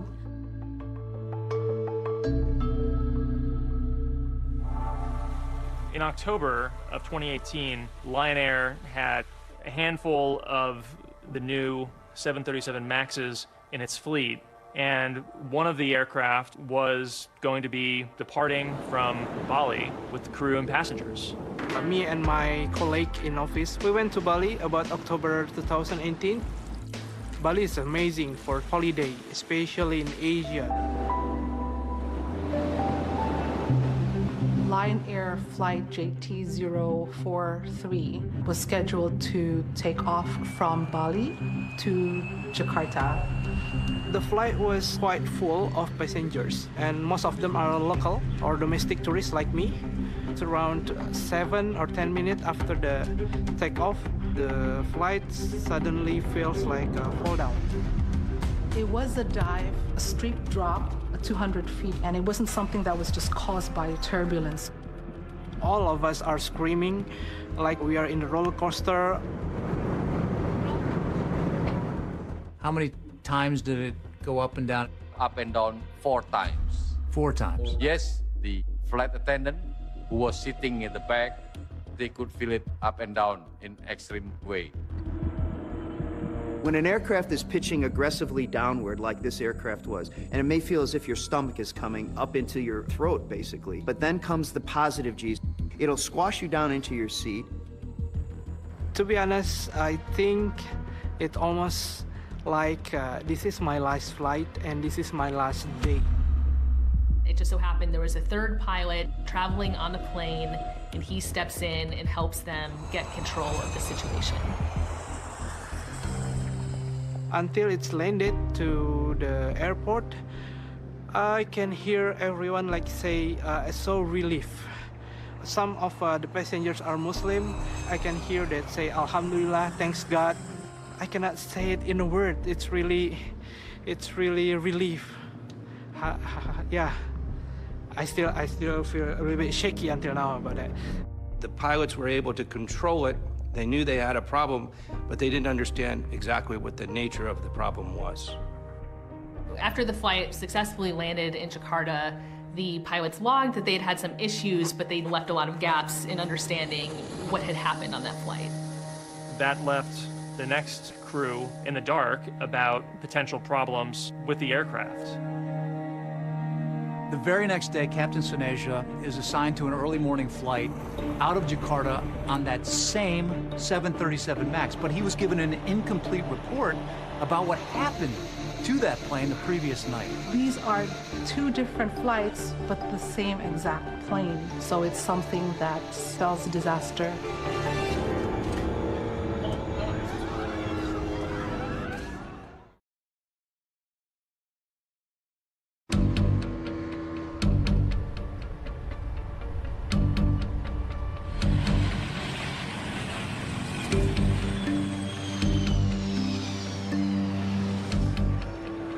On the early morning of October 29, 2018, at the airport in Jakarta, the capital of Indonesia, Lion Air Flight 610 was getting ready to take off. Its destination was the city of Pangkal Pinang, which is located on the Indonesian island of Bangka.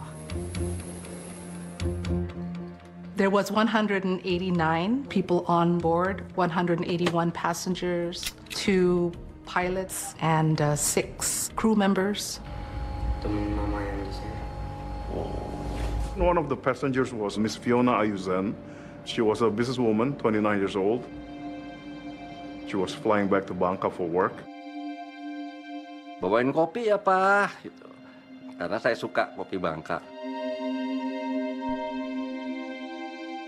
Pas pulang ke rumah, Mama bilang sekolah yang bener, terus dikasih uang jajan. Terus kalau besok paginya udah nggak ngeliat, soalnya udah berangkat duluan mamanya.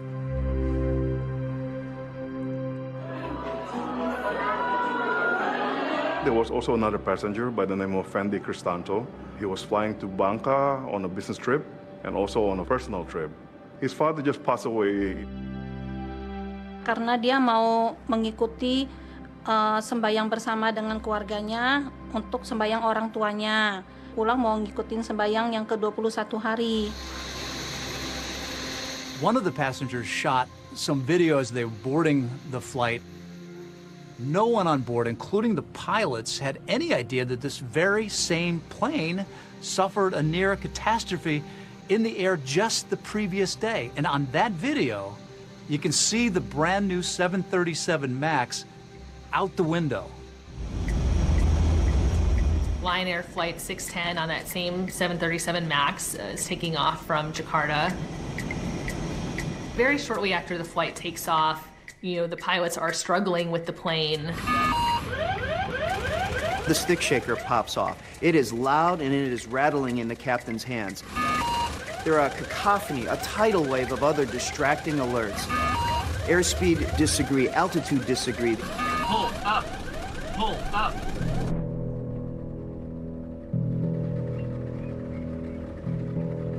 Just 10 minutes later, around 6:30 in the morning, a tugboat captain was out on the Java Sea, just east of Jakarta.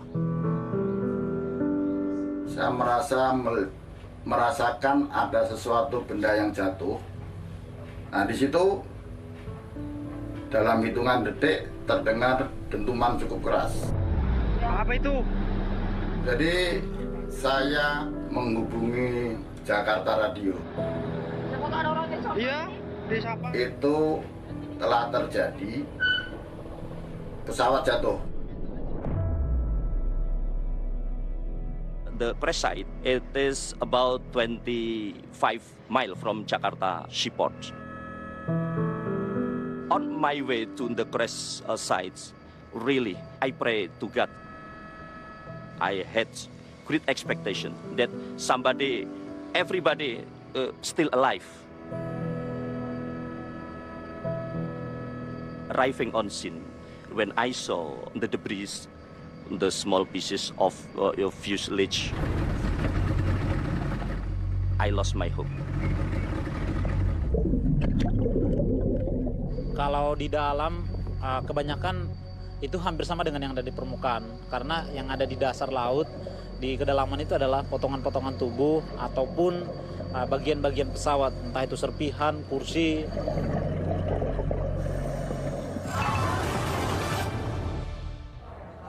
Presiden Direktur Lion Air Edward. When news of the crash broke, I immediately flew in from Beijing, where I was based at the time. So the sun has just gone down, and you can see all the police officers along this dock. After arriving in Jakarta, our team headed out straight to the docks where the wreckage from the plane was being brought in. Whether it crashed or what happened, we still don't even know. But these crews have been pulling up and carrying out debris piece by piece. By the next day, the family members of the passengers were gathering and anxiously really waiting for word on whether their loved ones had survived the crash. Among the family members that I got the chance to talk to was the wife of that passenger who took that video of himself boarding onto the Lion airplane just minutes before it crashed. Your husband actually was taking video of the others getting on the plane when he got on? Yeah. Yes. Can you show that to us? These are a lot of the other passengers that were on the plane? Yeah. Is there still some hope that there are survivors? Yeah, we do believe that God still control, and we still have some hope that they can find him alive. It was clear pretty quickly that the plane had flown into the sea, at full speed, and came apart with such force that there was no way anyone could have survived. Berdoa buat cepat ketemu gitu. Berdoa biar tetap selamat, tapi nggak selamat gitu. Karena benar-benar saya merasa kehilangan. Hubungan antara Fiona dengan ibunya ini sangat dekat. Nah, begitu mendengar kecelakaan itu benar-benar down sekali. Benar-benar shock, down. Jadi 1 hari setelah pesawat jatuh, mendengar kabar ibu yang meninggal.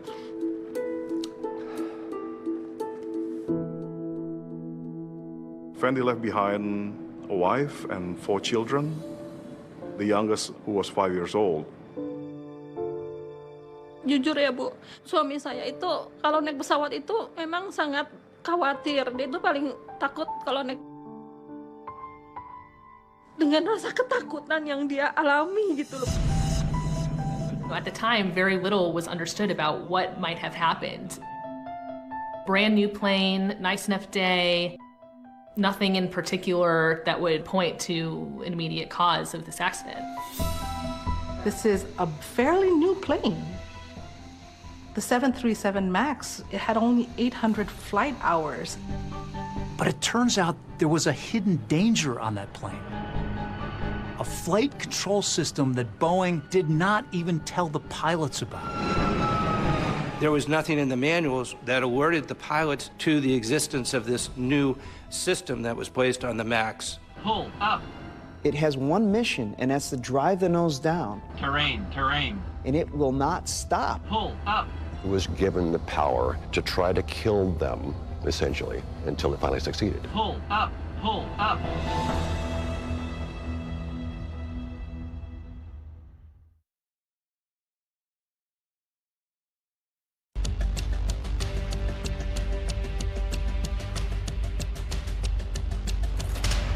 Devastating plane crash in Indonesia. Lion Air jet with 189 people on board fell into the sea minutes after takeoff, leaving no survivors. So far, 24 body bags have been delivered. The jet was a new Boeing 737. I gotta say, my first thoughts were, boy, it's a brand new airplane. It must have been bad maintenance, or it must have been pilot error. A lot of Indonesians initially just saw that this was Lion Air's fault. ABC's David Curley has the story. Good morning, David. George, the real thing that we need to find are those 2 black boxes, which will yield a lot of answers to all these questions. The National Transport Safety Committee found the flight data recorder on the 1st of November. It was just only 3 days after the crash.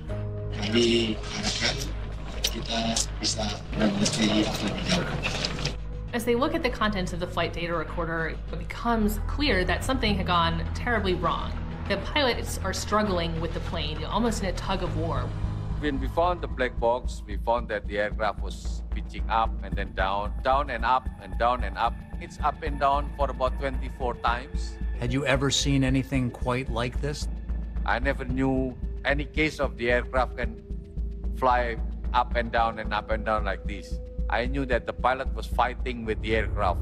It would have been a terrifying roller coaster ride. During that time period, the passengers would have, of course, been hysterical. Things would have been flying in the cabin. Computers, laptops, phones would have been flying around. People would have been screaming. It was a clear weather, so they could see the sea. And I think it will be very scary for everyone in the cabin to see outside, to feel the speed.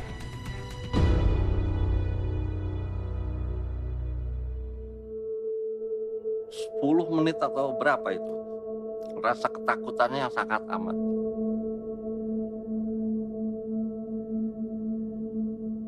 Saya yakin saat itu dia sangat takut sekali, Bu, dengan pesawat yang goyang seperti itu. Saya bisa ngerasain juga. When the cockpit recorder was eventually recovered, it was revealed that pilots were rifling through the pilot manual, trying to apparently figure out what to do. They're turning the pages to find out what the hell it is, why the aircraft is going down. They start shouting about which procedure should do. They knew that they were having serious problems and they just screaming the name of God. That point of time, that only pain he must have felt was the sense of failure, that he's not able to save others, except that he was a brave child, you know.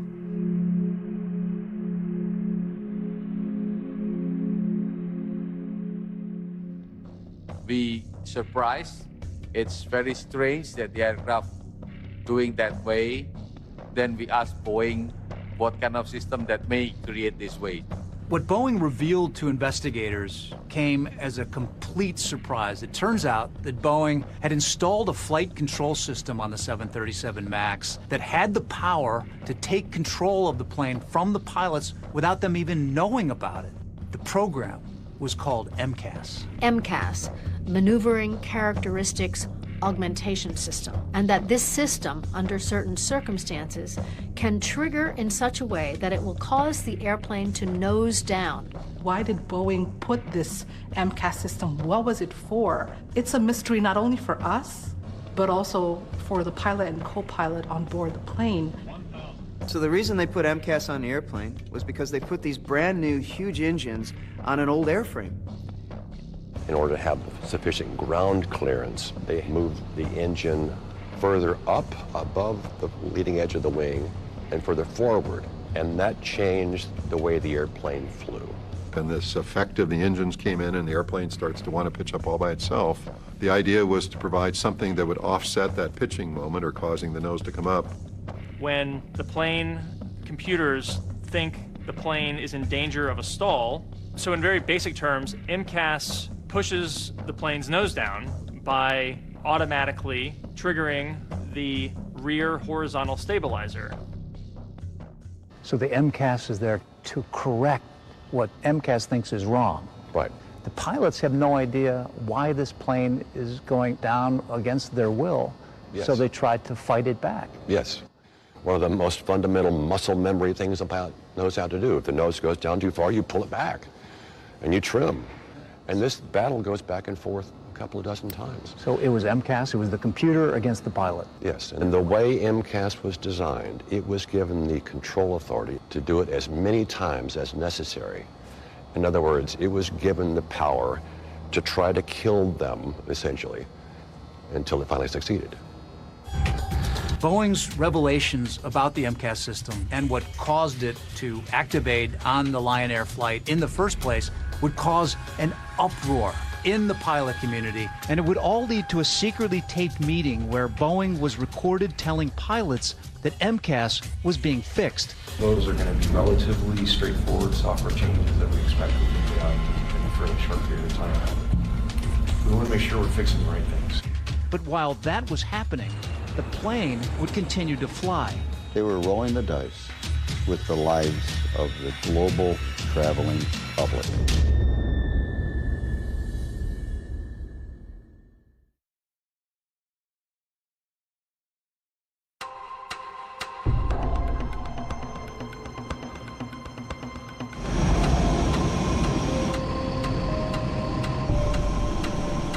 Now that urgent safety warning from Boeing about their brand new 737 jets after that deadly crash in Indonesia. Now concerns about a feature that could malfunction, causing planes to abruptly dive. A week after the Lion Air crash, Boeing issued a safety bulletin to the airlines, finally revealing the existence of a flight control system on the 737 MAX that could unexpectedly force the plane's nose down. It's an admission by the company that there is a potential glitch in its newest aircraft. Just a few days later, Boeing tells operators for the first time that there's a new and previously undisclosed system on the aircraft. And that is MCAS. That was a shock. It's not in our manuals at all, except in one section, our abbreviation section. We didn't know what MCAS meant. It meant nothing to us. But there was another critical question to be answered. What caused MCAS to force the nose of the Lion airplane down in the first place? The plane was flying normally, so why did MCAS activate? Among a lot of surprises was that MCAS was triggered by a faulty angle of attack indicator, which is a relatively innocuous piece of equipment on the side of the airplane. The angle of attack sensor was feeding incorrect data about the angle of the plane's nose. It was telling the plane that it was, approaching a stall situation, that its nose was pitched up. So the plane thought that the nose was angled too high, when in fact it wasn't. And that MCAS needed to come in and push the nose back down. And there was a further revelation about MCAS that took investigators by complete surprise. Even though there are 2 angle of attack sensors on the 737 MAX, MCAS only relied on one of them. It's a lack of redundancy that appears to my mind to be unacceptable in airplane design, because the AOA indicator is susceptible to damage. It's not a robust piece of equipment. A single point of failure hooked to a safety critical system, you just don't do that. It's crazy. The bottom line here is the 737 MAX is safe, and the safety is a core value for us at Boeing. Boeing CEO Dennis Muilenburg went on Fox Business to reassure the public that a bulletin had been sent to all the airlines instructing pilots exactly what to do if there was another emergency situation involving the 737 MAX. We've already issued a couple of additional bulletins that point them back to existing flight procedures to handle that kind of condition. So Boeing is telling the pilots that one of their options is to simply turn off the power supply to the electric motor on the stabilizer. That's the piece that pivots up and down and controls the nose of the aircraft. Boeing pointed out that the pilots on that previous Lion Air flight who overcame a mid-air emergency involving MCAS had followed the appropriate procedure by turning off power to the stabilizer. That was a step the pilots on the fatal flight did not take. And that was perceived to be an indirect way of blaming the airline and blaming the pilots without also acknowledging design shortcomings of the system. It emotionally tore me apart, as if I was blamed for him being the pilot. I was blamed for killing all the people, mothering a son who could not take care of his passengers. Pilots were furious. Pilot unions asked Boeing, why didn't you tell us if you put something on the airplane that's going to actually interfere with my job? Late November, about a month after the accident, 4 Boeing executives traveled to the headquarters of the Allied Pilots Association, the union that represents pilots at American Airlines. That meeting was secretly recorded by the head of the pilots union. Our president at the time wanted to make sure we knew exactly what was said. We flat out deserve to know what is on our airplanes. I don't disagree. I don't know that understanding this system would have changed the outcome of this. We try not to overload the crews with information that's unnecessary so they actually know the information that we believe is important. It enraged us. Boeing always gives you the information. They don't parcel it out. We're working with the FAA right now to try to figure out what software changes we might make to eliminate the failure conditions that we experienced at Lion Air. They said, well, we're going to correct the software, all the things that you brought up. Those are going to be relatively straightforward software changes that we expect we can get out in a fairly short period of time. Weeks, not a year, but a couple, maybe 6 weeks-ish. But the question I have for you is, do you feel comfortable that the situation is under control today before any software fixes are implemented? Absolutely. They were taking a gamble with keeping that in the air. They had such a big bet on the 737 MAX. They had staked their reputation, they had staked their financial future on it. 4 months after that Lion Air crash, the 737 MAX is still flying all over the world. Meanwhile, 149 people are saying their goodbyes as they prepare to board that Ethiopian Airlines flight to Kenya. Among them, young Samia Stumo, who had just flown in from D.C. and was transiting to Nairobi for her assignment with her global health care organization. I guess she had landed in Ethiopia, and I said safe travels with a bunch of exclamation points, and she said, thanks, Boo. We didn't know that there was an issue with the plane. We thought that the problem that happened in Indonesia was because of a problem with that airlines or the pilots or maintenance or something. Because the Lion Air crash happened in the other side of the world, Maybe they didn't understand the danger that they were walking into.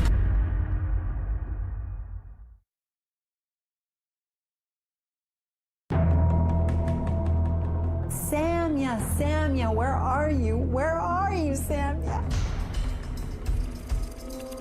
Boeing killed my daughter. We're not afraid of anybody. The bottom line here is the 737 MAX is safe. It may be now, many people think, but can that ever make up for the lives that were lost in 2 crashes, even with Boeing now accepting responsibility? Do the people that should be accountable for what happened, are they being punished? No, absolutely not. Pull up. We flat out deserve to know what is on our airplanes. The nose is pointing down, and it's over. Boeing 737 MAX 8 crashing to Earth just 6 minutes after takeoff. But there was not a plane there. There was a hole in the ground. The pilots have no idea why this plane is going down against their will. Pilots were furious. Why didn't you tell us if you put something on the airplane that's going to actually interfere with my job? What I want, and what the whole public wants, is accountability.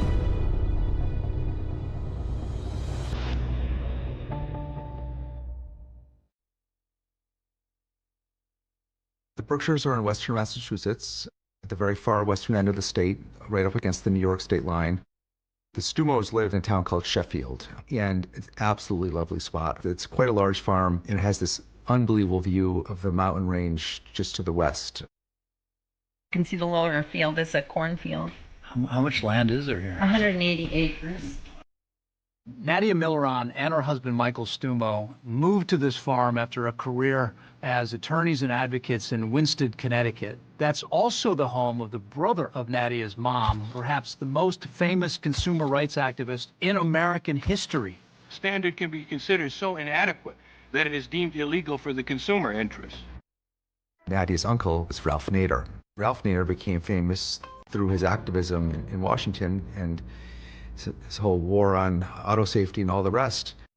I think he's had a big influence in both of our lives in terms of trying to make better things happen. Nadia and Michael had 3 sons and 1 daughter who they named Samya.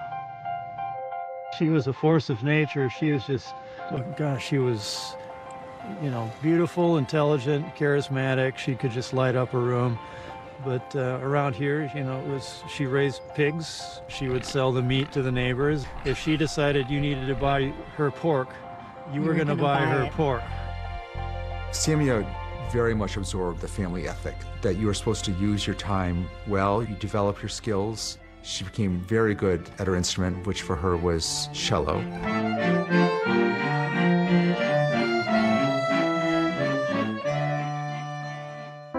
Watching Samya, you got the sense of someone who had really kind of brought together all these strains in the family, starting with Uncle Ralph in his activism, and then through her own parents. Definitely he influenced Samya tremendously because she was out there at 9 years old campaigning for his presidential campaign. They made her cry. Your mother shouldn't allow you to be out here, and Ralph Nader is spoiling the election, and she understood the issues and she talked right back at them.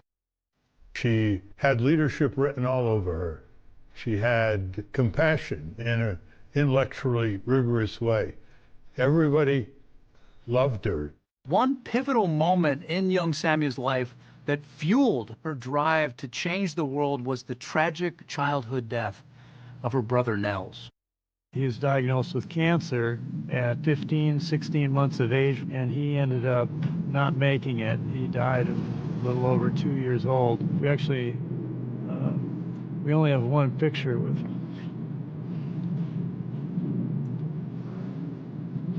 with all 4 kids. Did she ever tell you that part of her motivation and dream to get into medicine was because of what happened to Nels? Yeah, she did. She believed that, her calling was healthcare, and I think that was partially a result of her exposure to her brother's illness. Samya went to the University of Massachusetts and then managed to get a full-ride scholarship for the Public Health Master's Program at the University of Copenhagen. Everybody liked her, but she was very firm in her beliefs. It really kind of forced you to think about what you said, think about what you believe, and defend it. When I met Samia, I was like really shy to like talk to people. We just would go on these fun adventures. It just helped me be more fearless. She had this knack of making you feel as fascinating as she was. In January 2019, Samia had landed a dream job in Washington, D.C. with a global public health organization called ThinkWell. Just a few months into her new job at ThinkWell, Samia gets her first assignment to go overseas. They were going to send her over to East Africa in March of 2019, where she was going to help set up some new offices. This is the kind of thing that a relatively seasoned person is usually put into, and someone like Samia, without much experience in this, we were just so blown away by her that we felt that she had the acumen to be able to figure this out. As Samia got ready for her Africa trip, perhaps the last thing on her mind was the tragic crash in Indonesia just a few months earlier of a Boeing 737 MAX plane, killing everyone on board. And now we're going to turn to that chilling report about the Lion aircraft. From the moment the flight took off, pilots fought a tug-of-war with an automated system that repeatedly pushed the jet's nose down. After the crash, concerns had been raised about a new flight control system Boeing had installed on the plane called MCAS. Maneuvering Characteristics Augmentation System. This system, under certain circumstances, can trigger in such a way that it will cause the airplane to nose down, independent of the pilot's judgment. It turns out there was a defective sensor on that Lion airplane that accidentally triggered MCAS to activate and caused the plane to repeatedly go into a dive before it finally crashed. After Lion Air, there was not a lot of urgency. I think it was sort of easy to dismiss it as a one-off.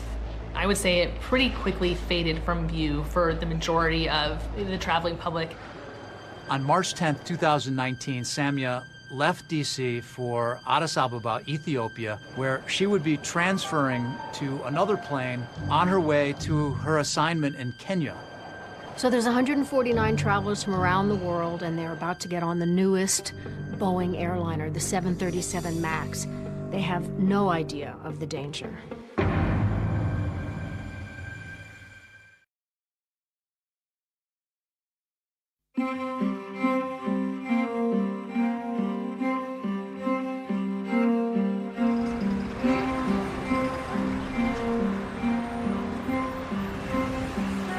On March 10th, 2019, Samia Stumo had just arrived in the Ethiopian Addis Ababa after a long flight from Washington, D.C. When I woke up, I just looked at the message and it said 2 more hours to Nairobi. There were 149 passengers on that flight from 35 countries, most of them heading to Nairobi for a UN conference. Also, at Gate 12 in Terminal 2, those two brothers from California, Melvin and Bennett Riffle, who were enjoying a globe-trotting jaunt together before the birth of Melvin's daughter. When we said goodbye, he gave me a kiss and gave me a kiss on the stomach for Emma, you know, and he was all excited but nervous. There were also this young Russian couple who posted a video on Instagram showing the 737 MAX, a brand new aircraft. Unlike the pilots involved in that Indonesian crash, the Ethiopian Airlines pilots knew about Boeing's MCAS flight control system, and Boeing had actually sent a directive to airlines instructing pilots what to do if a plane went into a sudden dive on its own. So Boeing is telling the pilots to turn off the power supply to the electric motor on the stabilizer. That's the, the piece that pivots up and down and controls the nose of the aircraft.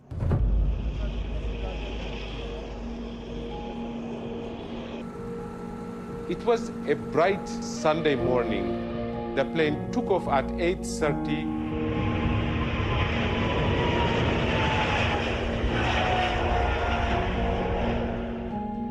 And 3 minutes after takeoff, the aircraft started behaving erratically.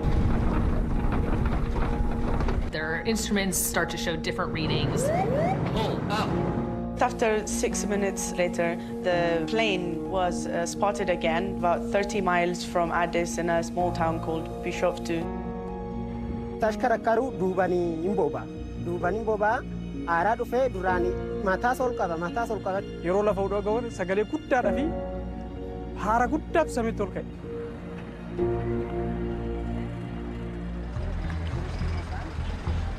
Immediately drive to the Ethiopian Airlines compound. There were family members, people were crying and some of them holding their head, and it was so horrifying to see them. An hour earlier or something, I talked to him and it just didn't feel right.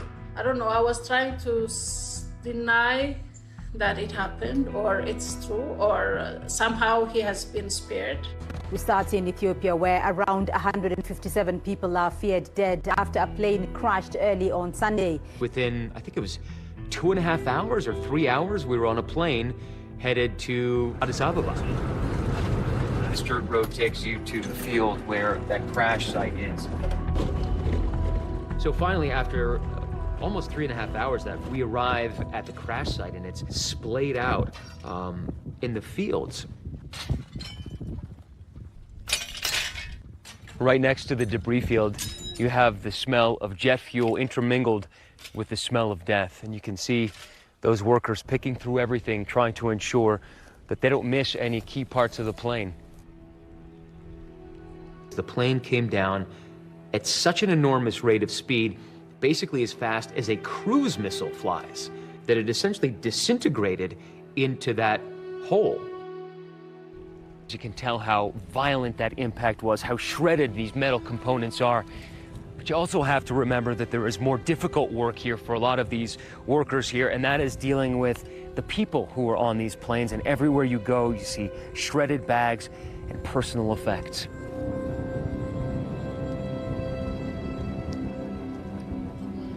Our breaking news, an Ethiopian Airlines flight has crashed. With victims from 35 different countries on board, grief resonates all around the world, including in a small seaside town in Russia.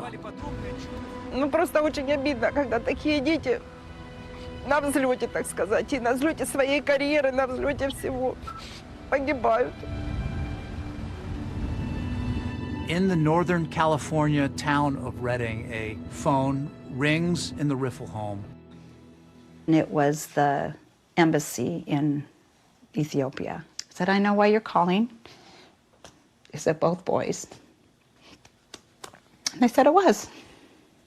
It's something you can't believe when you hear it. It's like it's like you're in a nightmare or something, and it's just totally unbelievable.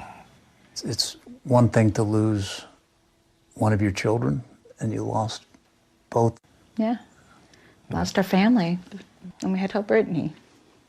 I said, please don't tell me my husband's dead.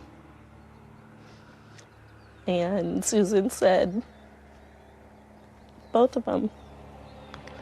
And I just collapsed. What do I do now? I'm pregnant. What do I do? Our baby. What? What do I do now? And word of the terrible crash also travels to a family farm nestled in the Berkshires in Massachusetts. I turned on the BBC. It said that a plane had crashed. I remember I couldn't breathe. Then I woke up, Michael, and he told me, what are you talking about? That's impossible. That's what he told me. My sister is not going to die in a crash. It doesn't fit into your world. And we thought, oh, well, maybe she survived. We needed to get to Ethiopia right away to help her. We had to be there. And we had to protect her. We got in a car and we headed for JFK. Got on the flight, and along the way, along our journey, we learned that there were no survivors because we kept looking at the news.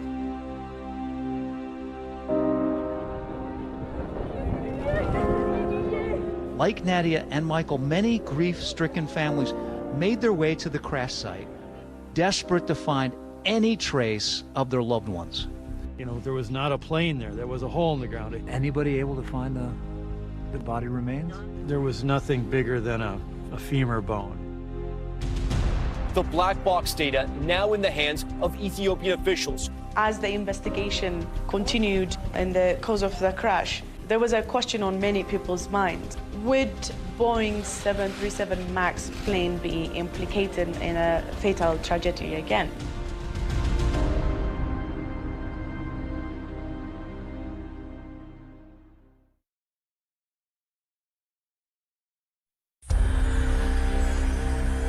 The Boeing 737 MAX 8 crashing to Earth just 6 minutes after takeoff in Ethiopia. First Indonesia, now Ethiopia. The big question here is, has the same thing happened? The flight data recorder and the cockpit voice recorder were recovered the next day, and it didn't take long for investigators to conclude that there were similarities. The faulty angle of attack sensor triggered the activation of MCAS right after takeoff, and that is almost exactly what happened on the Lion Air aircraft. What was heard on the cockpit voice recorder, the first officer saying, pitch up, pitch up, pitch up, while the MCAS was kicking and nosediving the aircraft. It was so difficult for them to keep the aircraft under control. Despite similarities between the two crashes, this time there was a huge difference. Not only the Ethiopian Airlines pilots knew about MCAS, they also followed Boeing's instruction on how to disable it. The crew performed all the procedures repeatedly provided by the manufacturer, but was not able to control the aircraft. This was actually pretty shocking because Boeing had been suggesting that overcoming an erroneous MCAS activation was pretty straightforward. If that was the case, why did this second accident happen? To better understand why those pilots could not recover control of the plane, we asked two experienced American Airlines pilots and members of the Allied Pilots Association to take us through what might have occurred in that Ethiopian Airlines cockpit based on information from the black boxes. So in here, what will we see? In this airplane, while it is not a MAX, the displays are very similar, but what's unique about the MAX in this case is the MCAS. I'll be kind of simulating the MCAS with my electric trim switch to show what the MCAS would be doing. So now we're going to take off from the capital of Ethiopia, Addis Ababa, heading to Kenya. Yep. Shortly after the takeoff, faulty data from the plane's angle of attack sensor triggers a myriad of false alerts in that cockpit. Seconds after you take off. Altitude disagree, airspeed disagree. The stick shaker is shaking continuously, very loud. This will not stop throughout the entire flight. In the middle of all these distractions, MCAS suddenly activates. MCAS is firing. Starts to push the nose down. I'm pulling back, and then I trim up, get a little bit of trim up on it, and the MCAS kicks in again. The MCAS is more powerful and fast than what the pilot can do, so it'll always win more. It was at this point that the Ethiopian Airlines pilots followed Boeing's instructions and cut off electronic power to the stabilizer in the plane's tail. So you realize that MCAS is not working. But the problem now is that the nose is so far down, they're having trouble holding it back, yeah.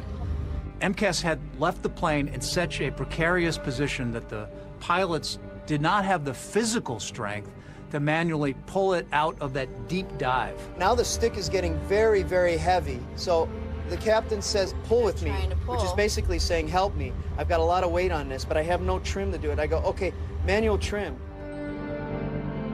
Okay, and I'm trying, but it's not working. I can't hold it back. Unable to control the plane manually, in a last-ditch effort, the Ethiopian pilots decided to turn the electronic stabilizer system back on. The MCAS fires, And this fire goes and goes. I'm pulling back, a little bit of trip. And now the nose is pointing down and it's over. Stop the sim. They're headed toward the ground. They turn those switches back on, which is not in a checklist, but welcome to the battlefield. You're staring at the ground and you don't know what else to do. Do you ever think about what goes through the mind and the heart of pilots when the plane is going down? Yes, I don't like to think about that. I think that's everyone's worst nightmare. It's hard. But they fought. They fought. They did what pilots do. The system let them down. The system let them down. Unlike with Lion Air, the Ethiopian Air crash has sudden and swift repercussions for Boeing. Ethiopian Air immediately grounds their entire MAX fleet, and like a domino effect, countries around the world start grounding their fleets. All of us at Boeing are deeply sorry for the loss of life in the Ethiopian Airlines Flight 302 and Lion Air Flight 610 accidents. Boeing was saying that they were working on adding safeguards to MCAS to make a safe airplane even safer. Would the accident have happened without MCAS, though? You call it a link. It's a chain of events, right? There is no singular item. It's a chain of events. But what you came up with in the end was flawed, was it not?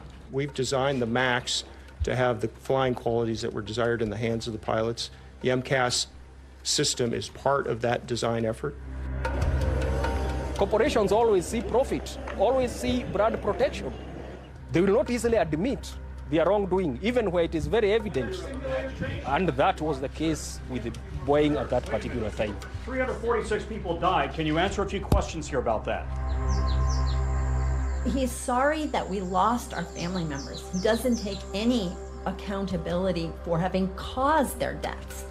If Boeing thought that Nadia and Michael and the other victims' families were going to just quietly go away and not try to hold the company accountable, they could not have been more wrong.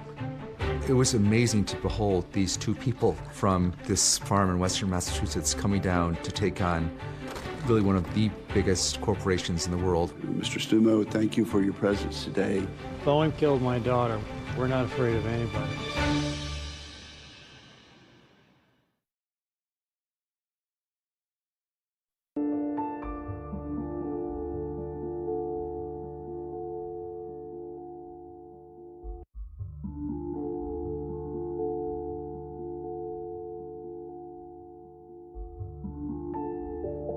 In the fall of 2019, Nadia went back to Ethiopia. After months of digging and searching, workers had actually been able to find some remains from the crash. And Nadia brought back those remains, and they actually included some artifacts. We got back Samia's business journal, which talks about her plans. We got back her passport. This is a business blouse that she took with her, and it all smells of jet fuel. They fill the room with the smell. I mean, to me, it's a smell of death. I don't want other mothers and other families to go through this. I don't want them to be trying to hear their daughter's voice and, wonder what you would say to them. So that's why it's important to work on aviation safety. Because people shouldn't innocently buy an airplane ticket and then be in a flying coffin. While Nadia and her husband Michael were consumed by grief, they were able to quickly turn their anguish into action against Boeing. The family of Samia Stumo shares their pain so that others don't feel the same. Michael and Nadia fly to Chicago and file the first lawsuit against Boeing by an American family. I want her death not to be in vain. I don't want anybody else to die. Nadia and Michael, along with more than 100 other families of victims around the world, alleged that MAX had a defective design and that Boeing issued inadequate warnings about the plane, something that Boeing denied at the time. This is going to go down as one of the most callous, deliberate efforts to keep a product in the public domain for for the wrong reasons. What really shocks me is their greed. I don't know how they can still, sleep at night. But there was a second front in Nadia and Michael's battle against Boeing. They and the other families were determined to take part in the congressional hearings into what went wrong with the 737 MAX and make sure that another crash never happened again. We have 3 generations of farm advocacy in my family, and Nadia, of course, has, Ralph Nader and her family and that advocacy. People should not fly this plane if it's ungrounded. My uncle said to us practical things. To never settle for staff, always go for the top. I feel like it's cruel irony. Samia's family knew how to do it because it's a very complicated system to navigate, and it's a fight. Nadia has really been, I think, a principal support for many of the other families out there, while Michael is pursuing the more, what's the fix and what went wrong. As we go forward, this committee will leave no stone unturned. We kept saying you can't just have the bureaucrats and the engineers and the pilots. It's all about the families. Today, I speak not only with my voice, but the voices of my departed family. Paul Girogi testified. And he had lost his entire family. I think about the last 6 minutes a lot. My wife and my mom-in-law knew they were going to die. They had to somehow comfort the children during those final moments, knowing they were all their last. I wish I was there with them. At the congressional hearings, there was some talk that foreign pilots failed to respond appropriately. For me, the accident report reaffirms my belief that pilots trained in the United States would have successfully been able to handle this situation. Chair now recognizes Captain Chelsea B. Sullenberger III. That claim was called out after the dramatic appearance of perhaps the most famous pilot in America, Chesley Sullenberger. I'm one of a relatively small group of people who've experienced such a crisis and lived to share what we learned about it. Sully was the miracle on the Hudson pilot. He successfully landed his plane on New York's Hudson River after a bird strike crippled his engines. Captain Sullenberger became a national hero, immortalized by Tom Hanks in the movie Sully. Like many pilots, I was disappointed that many were blaming the dead crews of the accident flights. I've got to tell you from personal, first-hand experience how real and how intense the startle factor is. I recently experienced all these warnings in the 737 MAX flight simulator during recreations of the accident flights. Even knowing what was going to happen, I could see how crews could have run out of time before they could have solved the problems. Boeing, built into their design of MCAS sort of an assumption that pilots would be able to react to something going wrong within 4 seconds. Well, think about that. Let's start the clock. Now, 2, 3. That's it. It's just really unlikely almost any airline crew would have acted effectively that fast. These accidents should never have happened. And I'm really distressed that they happened. But the investigation into Boeing would go much deeper, raising questions about whether Boeing knew about problems with the MAX before they put it in the air. The information coming out of the investigation is shocking. And it would all lead to a face-to-face confrontation between a grieving mother from a farm and the head of one of the most powerful companies in the world. And I want to, confront the situation, but I want to say it to you directly because I don't think you understand what we're saying.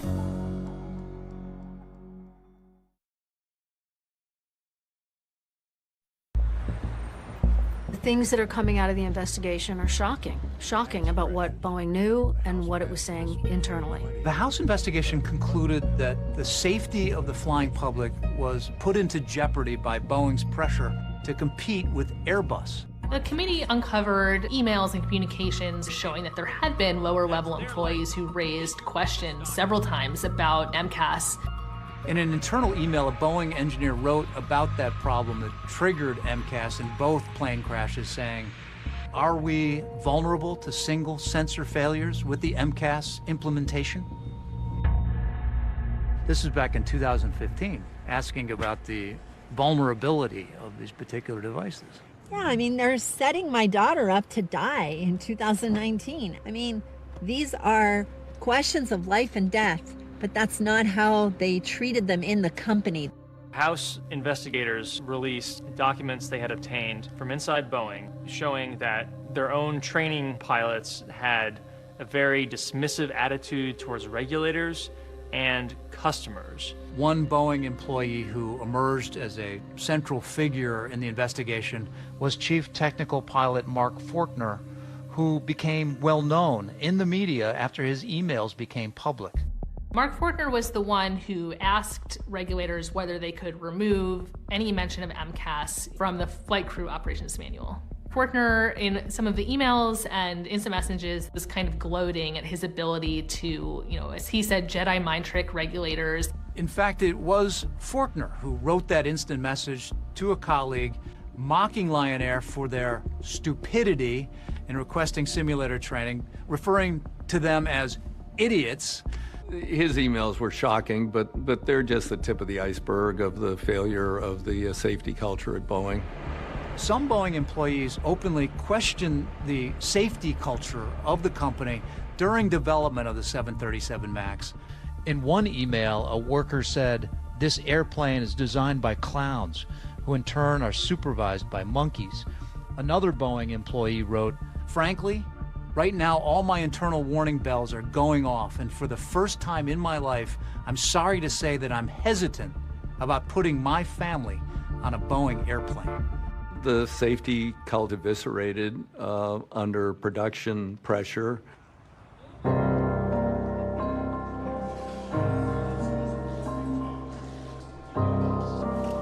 For the first time, and on tonight's one-year anniversary of the first 737 MAX crash, Boeing CEO Dennis Muilenburg faced Congress. For Nadia, Michael, and the other families, the person they really wanted answers from was the man in charge of Boeing. When Dennis Muilenburg comes to Washington to testify, it's a really big moment. I've met with the families. They keep faces of their loved ones in people's mind. They're not going to be forgotten. I, too, would like to acknowledge the families that are here with us today. And again, wanted to tell you I'm sorry. We are deeply, deeply sorry. And we'll never forget. He was just saying words for the camera. They never tried to reach the families personally. Who bears the principal responsibility at Boeing for the cascading events that resulted in the crash of Lion Air Flight 610 and Ethiopian Airlines Flight 302? Mr. Chairman, my company and I are responsible. We're responsible for our airplanes. And we know there are things we need to improve. I'd grown up on a farm in Iowa. My parents taught me the value of hard work and integrity. To do the aw shucks Iowa farm boy thing, I'm an Iowa farm boy. It doesn't cut it with me, and it was grating. Mr. Muilenburg, I have a question. Because I probably won't get to ask it another time. When you talked about Iowa just like one too many times, and the whole group said, "Go back to the farm. Go back to Iowa. Do that." You're not the person anymore to solve the situation. But I want to say it to you directly because I don't think you understand what we're saying. I respect that. I really do. In the end, it's about safety. And Even if you're not capable of doing that. I respect your inputs there. I just tell you, we are very focused on safety. And you have. I wanted to pierce through to the human being. Imagine being in our shoes. Just a couple months after the House hearing, Muilenburg was forced out as CEO of Boeing. But while Muilenburg may be gone, the clouds of suspicion over Boeing remain. And the Justice Department is investigating, and hopefully some people are going to go to jail. We're going to turn now to the 737 MAX jet. It's making its first passenger flight since 2 deadly crashes. The Boeing 737 MAX is flying around the world. Airlines have started flying it again. The question that some air travelers may have is it now safe to fly?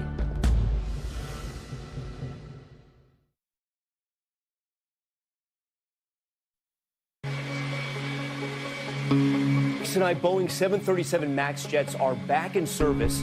American Airlines today flying the first paying passengers in the U.S. since the fleet was grounded nearly 2 years ago. The 737 MAX is back in action. Airlines are choosing to put the 737 MAXs back in the air. They waited a long time for that airplane. I have the utmost confidence in the safety of this aircraft. I didn't feel unsafe at all getting on the plane today. Last November, the FAA cleared the 737 MAX to fly again after Boeing agreed to make several changes to the plane. MCAS now needs both angle of attack indicators to be in agreement in order to trigger, and it can only be fired once. MCAS will no longer be able to put the plane in the dramatic nosedive position that it did in the fatal accidents, and pilots are required to have simulator training. I do think the 737 is a safe airplane. I'm happy to fly on the 737. I have no issue about that. And I think it's going to be a great airplane. I really do. Now that these MAX planes are up in the air again, what do you think about what's happened? The MAX plane is still dangerous. I know definitely that the planes are still unsafe and I can't get on this plane. But while Boeing may have successfully relaunched the 737 MAX, there is still the question about whether the company will be held accountable for those two fatal crashes of the plane. The Justice Department has launched a criminal investigation into the plane's development. The criminal investigation began before the second accident. It began in 2018. Prosecutors were trying to find whether or not Boeing had lied to the FAA. They spoke to, obviously, a number of Boeing employees. But to the shock and dismay of the victims' families, this January, the Department of Justice suddenly announced that it was allowing Boeing to resolve the criminal case. In exchange, the company acknowledged that it engaged in a conspiracy to defraud the United States. Boeing will pay $2.5 billion in a settlement over its 737 MAX planes. You have to pay a very large financial penalty, $2.5 billion, but you never have a criminal conviction. The airlines get $1.77 billion. The victims who died in these two crashes and their heirs are getting $500 million. The only fine here that goes to the government is less than 10%. I was just outraged. How is it that Boeing cannot be held to account by our justice system? And the agreement seems to allow Boeing off the hook. It states the misconduct was neither pervasive across the organization nor undertaken by a large number of employees, nor facilitated by senior management. I find it interesting that the prosecutor says there's no pervasive wrongdoing at Boeing. Meanwhile, the House committee investigating the 737 MAX disasters finds people went to Boeing with their concerns about safety, and those concerns were not heeded. Former Boeing test pilot is expected to face criminal charges in connection with the safety probe. The only criminal charge resulting from the DOJ investigation is against Mark Forkner. He's the chief technical pilot for Boeing who wrote those emails about tricking the FAA. So Forkner is the one on the frying pan right now, and the only one on the frying pan. Forkner was charged with deceiving safety regulators and faces decades in prison if convicted. He has pled not guilty. This tragedy deserved a search for the truth, not a search for a scapegoat. The truth will show that Mark did not cause this tragedy, Mark did not lie, and Mark should not be charged. He did something terribly wrong, supported by the company he was working for. I hope that Mark Forkner's attorney will prevail in showing how many people were involved in this. People read about air accidents and they think about the victims and they think, oh, geez, that's so sad. That's so sad, and it is. But I think what goes unappreciated is the fury of someone who must see that they've lost a loved one or many loved ones, and the culpability lies right there, and they will never get that justice. I think it's worse than grief. But for the parents of Samia Stumo, there's much more to their daughter's legacy than just anger at Boeing. There's a fellowship project in my daughter's name, and we have 5 young women doing global health projects in their countries. And these young women are emerging leaders like Samia was. So you're doing the kind of work that Samia was doing. Yes, I wish she could do it herself. We're going to make sure that Samia's effect in the world in terms of helping human beings is multiplied.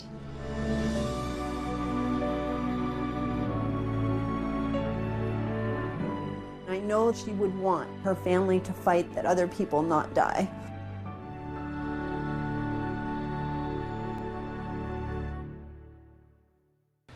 Those fellowships a fitting legacy. And we should also point out tonight that in the civil suit that's been filed against Boeing by the victims' families, Boeing has accepted liability for the crashes and agreed not to blame the pilots. In fact, they have admitted that Boeing itself was at fault. That's our program for tonight. I'm Amy Robach. And I'm David Muir. From all of us here at 2020 and ABC News, good night.